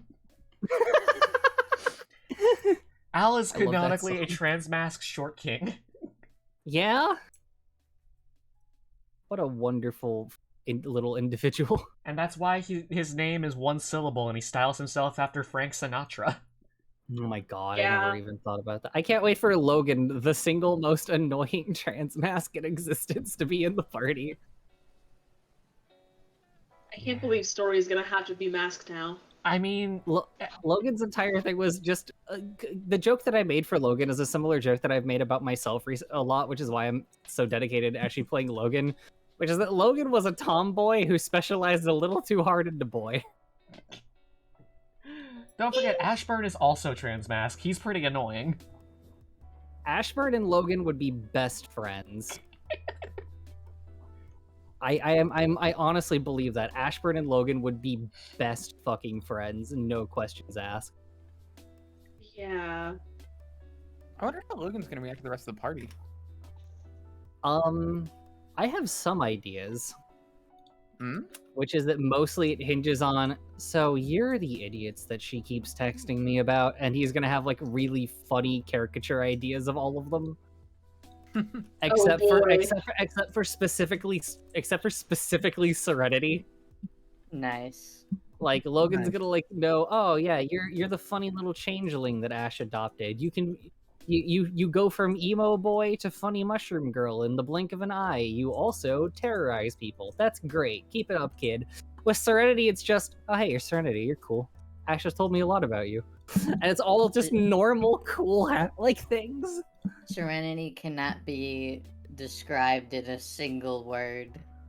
You know, like Serenity is like one of Ash's best friends and has been fully described in loving detail and admiration entirely among all of her like text conversations.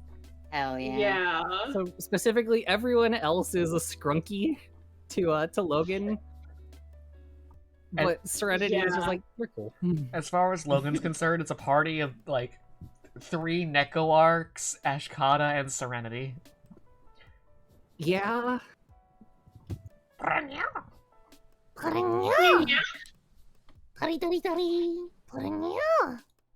I'm glad I've I'll managed. immediately mention that. What? I'm What? glad I've managed to build up this reputation that Serenity is just like the cool one. She's pretty fucking Yeah, cool. Serenity is so fucking cool. I'm really excited to see how Logan interacts with everyone, given he's a very no nonsense, upset about the situation, but also cares so much person. I'm drawing Serenity right now. Hey, Al. Oh hell yeah. Hi, Elle. Hello, Hi, Al. Elle. Sorry, my dear son, that I've been shooting you with all of the beams of cherish and love. I've also been embarrassing you on Twitter all the time. I'm so sorry. She has. Uh, Yeah, Elle, your mom's being supportive. What are you gonna do about it? mood. How dare I? No, right? I Next think thing you know, Al, you're gonna be like telling him his art is good, and that he's a valued member of Lambda, and that you're happy that he's in your life. I actually have one of his drawings as my phone's lock screen. Aw. Fuck Nice. yeah. It's the drawing of Jericho and Lucius doing a little run. Oh. Sniffle. Yeah, he's gonna cry now. Great. Oops, I hurted him. So now that we've caused immense emotional damage to somebody, That's our one. Once an episode, we kind of got it right. The part about the hedgehog wasn't enough? I need to that step was up my Al. game. oh my No, that God. was incredible. I'm gonna be thinking about that. Like, for my like hedgehogs are now forever associated with that. I've thanks ruined for- a beast. yeah. I've ruined a beast. I did it. You have. You've ruined a little beastie. Beast. I'm gonna be thinking about like I'm gonna be playing the new Sonic. I'm gonna be playing like Sonic the Hedgehog 11 in 3 years or whatever, and I'm gonna do a spin. Whatever. I don't know. They're making a lot of Sonic games these days, right? I just know Frontiers. Coming to be ghosts from the later day. Anyway, never mind. I'm not gonna double down on this joke. You're good. Meanwhile, I'm just like, I've accidentally rendered Serenity entirely different than the rest of the party. That's normal. That's her JoJo's Bizarre Adventure stand. No, literally. All right. Is there anything we want to get to before we start winding down? I have one last question, V, about Logan. Yes. So it's gonna be weird going from having Imperia in my head to no Imperia in my head. But with how you've described Shifter's lore working, does that mean Logan just has a fucking bunny spirit in his head that talks to him? Yes, it does. Woo! I get to talk to a funny rabbit. Yeah, all shifters have a bonded spirit that like lives in their brain / nestles around their soul. Don't worry, it doesn't hurt the organs. They're like non-physical, and they just talk. But like because they're beasts, they don't have like much very smart to say. And are... So you're saying Logan has Holden in his fucking head? I don't know who Holden. Oh yes, no. Holden's an God. asshole on his own accord. He's not just Vanilli. Okay. So Logan is not spiritually pregnant, but the beast will be attempted. Don't forget, it's a rabbit. Yeah, Logan is merged with a rabbit spirit. I was like, it's gonna be weird not having a voice in my head when everyone else has one now.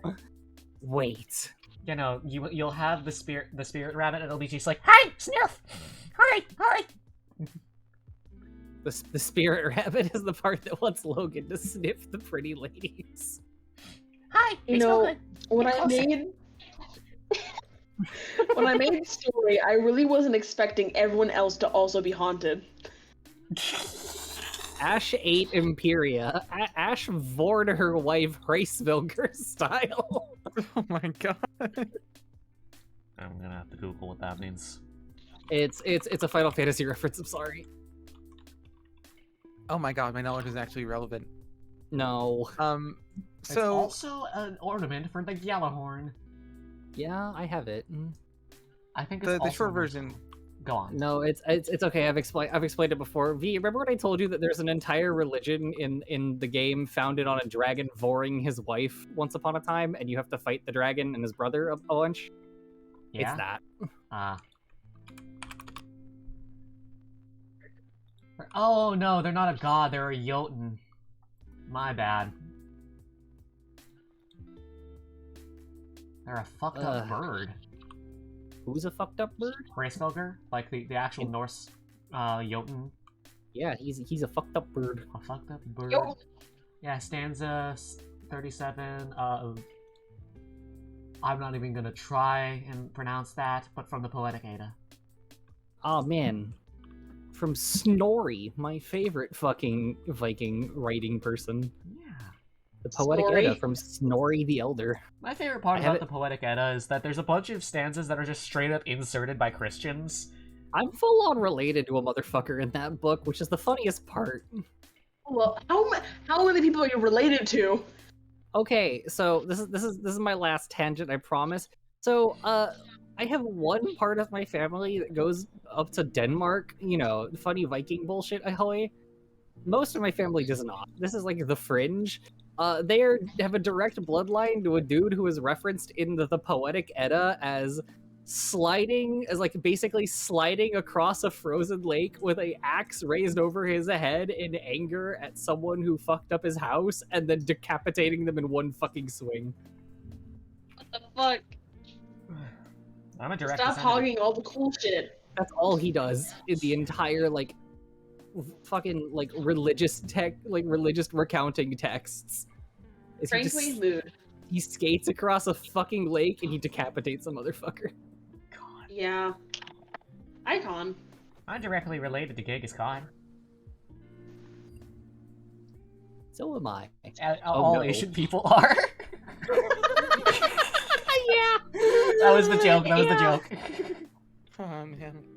So am I. Wait. And the thing is, I actually don't know I'm an orphan. I just don't.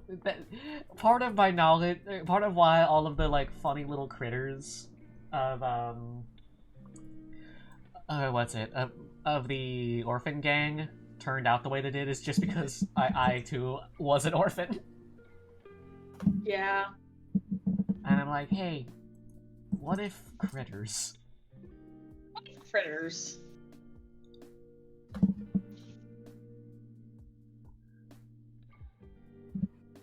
What if critters?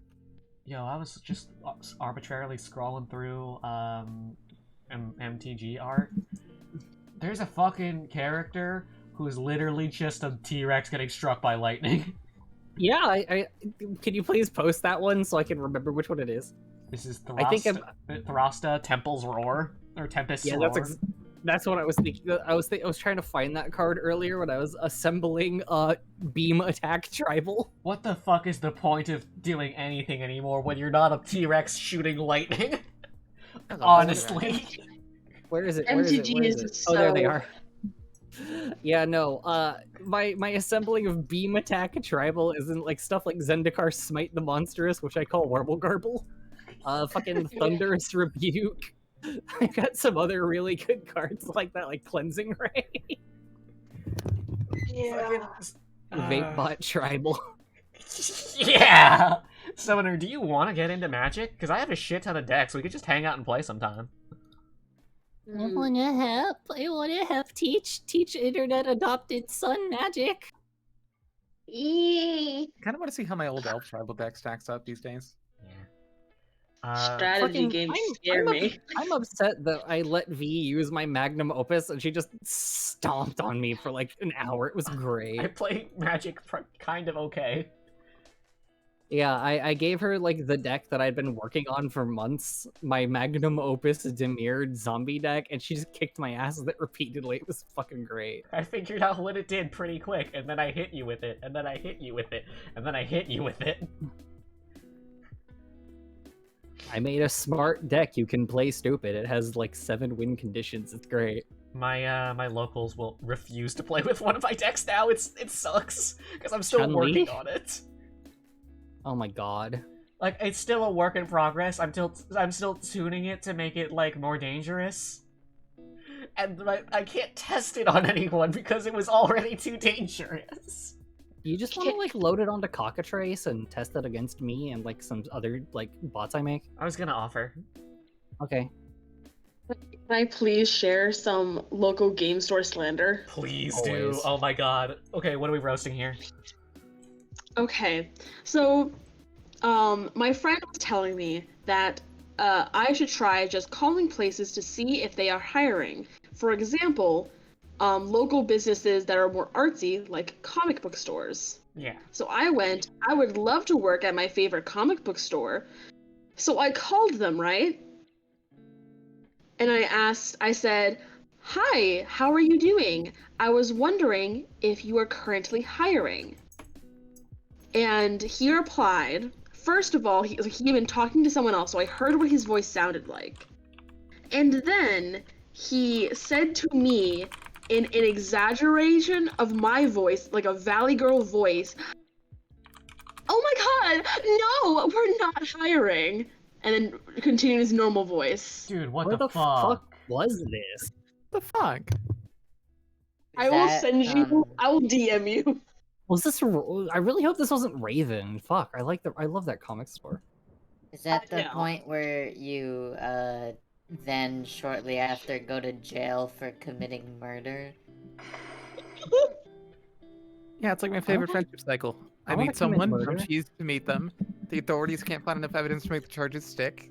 Great. They go missing. The case goes cold.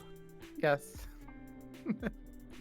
I DM'd V. I need to know. I go to places in certain I'm also, town. I'm DMing you. Okay, so it's not any of the ones that I go to. Okay. I'll let- Technically, this is the only one I've gone to. I've been to it a bunch. Yeah, I will send you a link. My local game store that I keep getting in trouble at is hiring. Oh god. I'm like, so I need a new one. So I need a new comic book store. No, I'm not actually in trouble. It's just that the locals are, like, starting to become aware there's something deeply wrong with me. Don't you play with fucking CEDH players? Yeah, and they're starting to parse, oh no, there's something deeply wrong with her. You know, these motherfuckers play mass land destruction and goddamn Commander. Wow. Didn't one of them didn't one of them win in like 3 turns when we were Yes. there? Yes, he did. There's Yeah, these dudes like we were You first. like we hadn't even finished like the trading part where I was trading with fucking insert guy's name here. I'm not gonna dox him. Where there were like 3 dudes with his name there. I was trading with Edgar. Yeah. We hadn't even finished the trading aspect and gotten the game started by the time that he'd fucking won. You know, there's this guy. He rolled up to what was supposed to be a fucking modified precons table with a ruby box and a red diamond and a goddamn mana crypt. What? On this fucking opening hand, and I was knife fighting that guy down to the end. Yeah. Yeah. Fucking holy shit. Isn't that... One second, let me DM you. I think I know. This motherfucker was rolling decks with banding. Fucking banding. A goddamn mechanic that was outmoded since Alpha in 1990. I had a friend who we would occasionally, like, we'd meet up at a local bakery to it's the same place we used to work, but we used to meet up there to play Magic the Gathering, and we would I had a scroll deck, and the agreement was basically the only case where I would get to play an undeck, you know, an unstable fuck. deck, was if she got to play her vintage deck. Oh no. Off the top of my head, this deck had Voltaic Key, Time Vault, like 3 Moxes. Nice. At least There's Infinity Divining Top, Sources. Demonic Tutor, like the works. Yeah. I was talking with one of my friends about the stuff that he recently got for his collection, and he revealed on accident that he'd gotten an altar of Demonic Tutor that was just a big titty demon whispering in a cute girl's ear, and then immediately was embarrassed about it. It was really funny to me, because this is the same fucker who bought me the Light Paws altar that's just Light Paws, but as a fox girl with massive tits that are spilling out of the frame. What? I gotta see this. Oh my god. What's what was the card name? It's Light Paws Emperor's Voice. If you type in Light Paws Etsy, oh man, the one is unavailable because they shipped it to me. I'll send it. Jesus Christ. I'm putting in adjacent topic under spoilers. Oh, I see it. Yeah. So one of my friends buys from that store. We really This is have really just cute, pivoted to actually. talking about other Wizards of the Coast products. Hey guys, So- you played the other Deckmaster lines? Like Duel Masters? Can I say something terrible? Yeah. Oh man, are you guys excited for Chris Pine edging a bard? Yeah. Chris Pine is edging the bard. He's what? Duel Masters is actually pretty sweet, I will say. I'm upset that William Shatner's Tech War never got its Deckmaster game.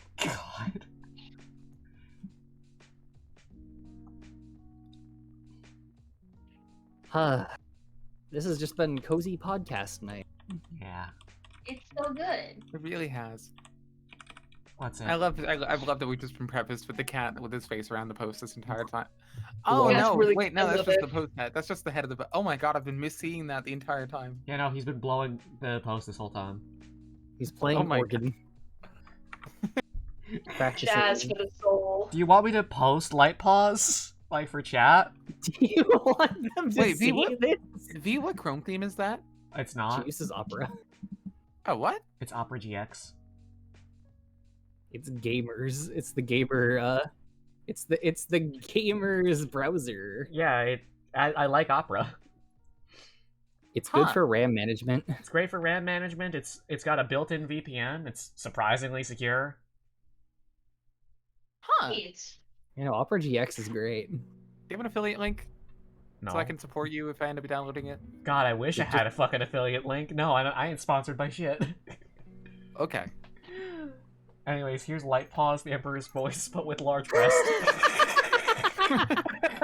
The worst part about Light Paws Emperor's voice is that I'm putting them into my Elish Norn deck.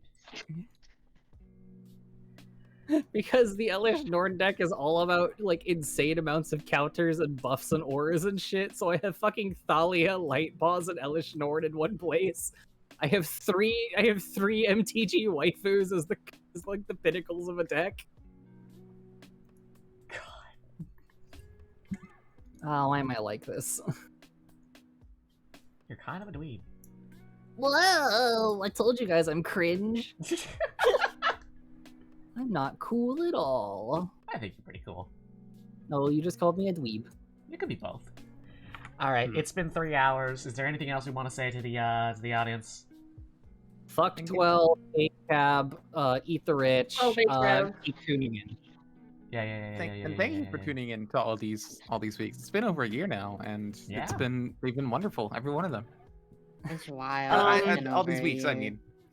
Don't let them make you wear pants. Thank you for being a friend. I don't know what that's from. Run for local government. And come back again. Drive Run safe for and local safe. government.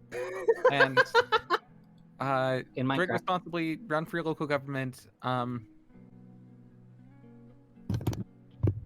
Rise then DM up. me if you want a fucking link to some discounted weed. Don't actually. I'm not outing the weed place that I work at. Yeah. There's other things I want to say, but like my lawyers have advised me not to, Yeah. especially not on Twitch.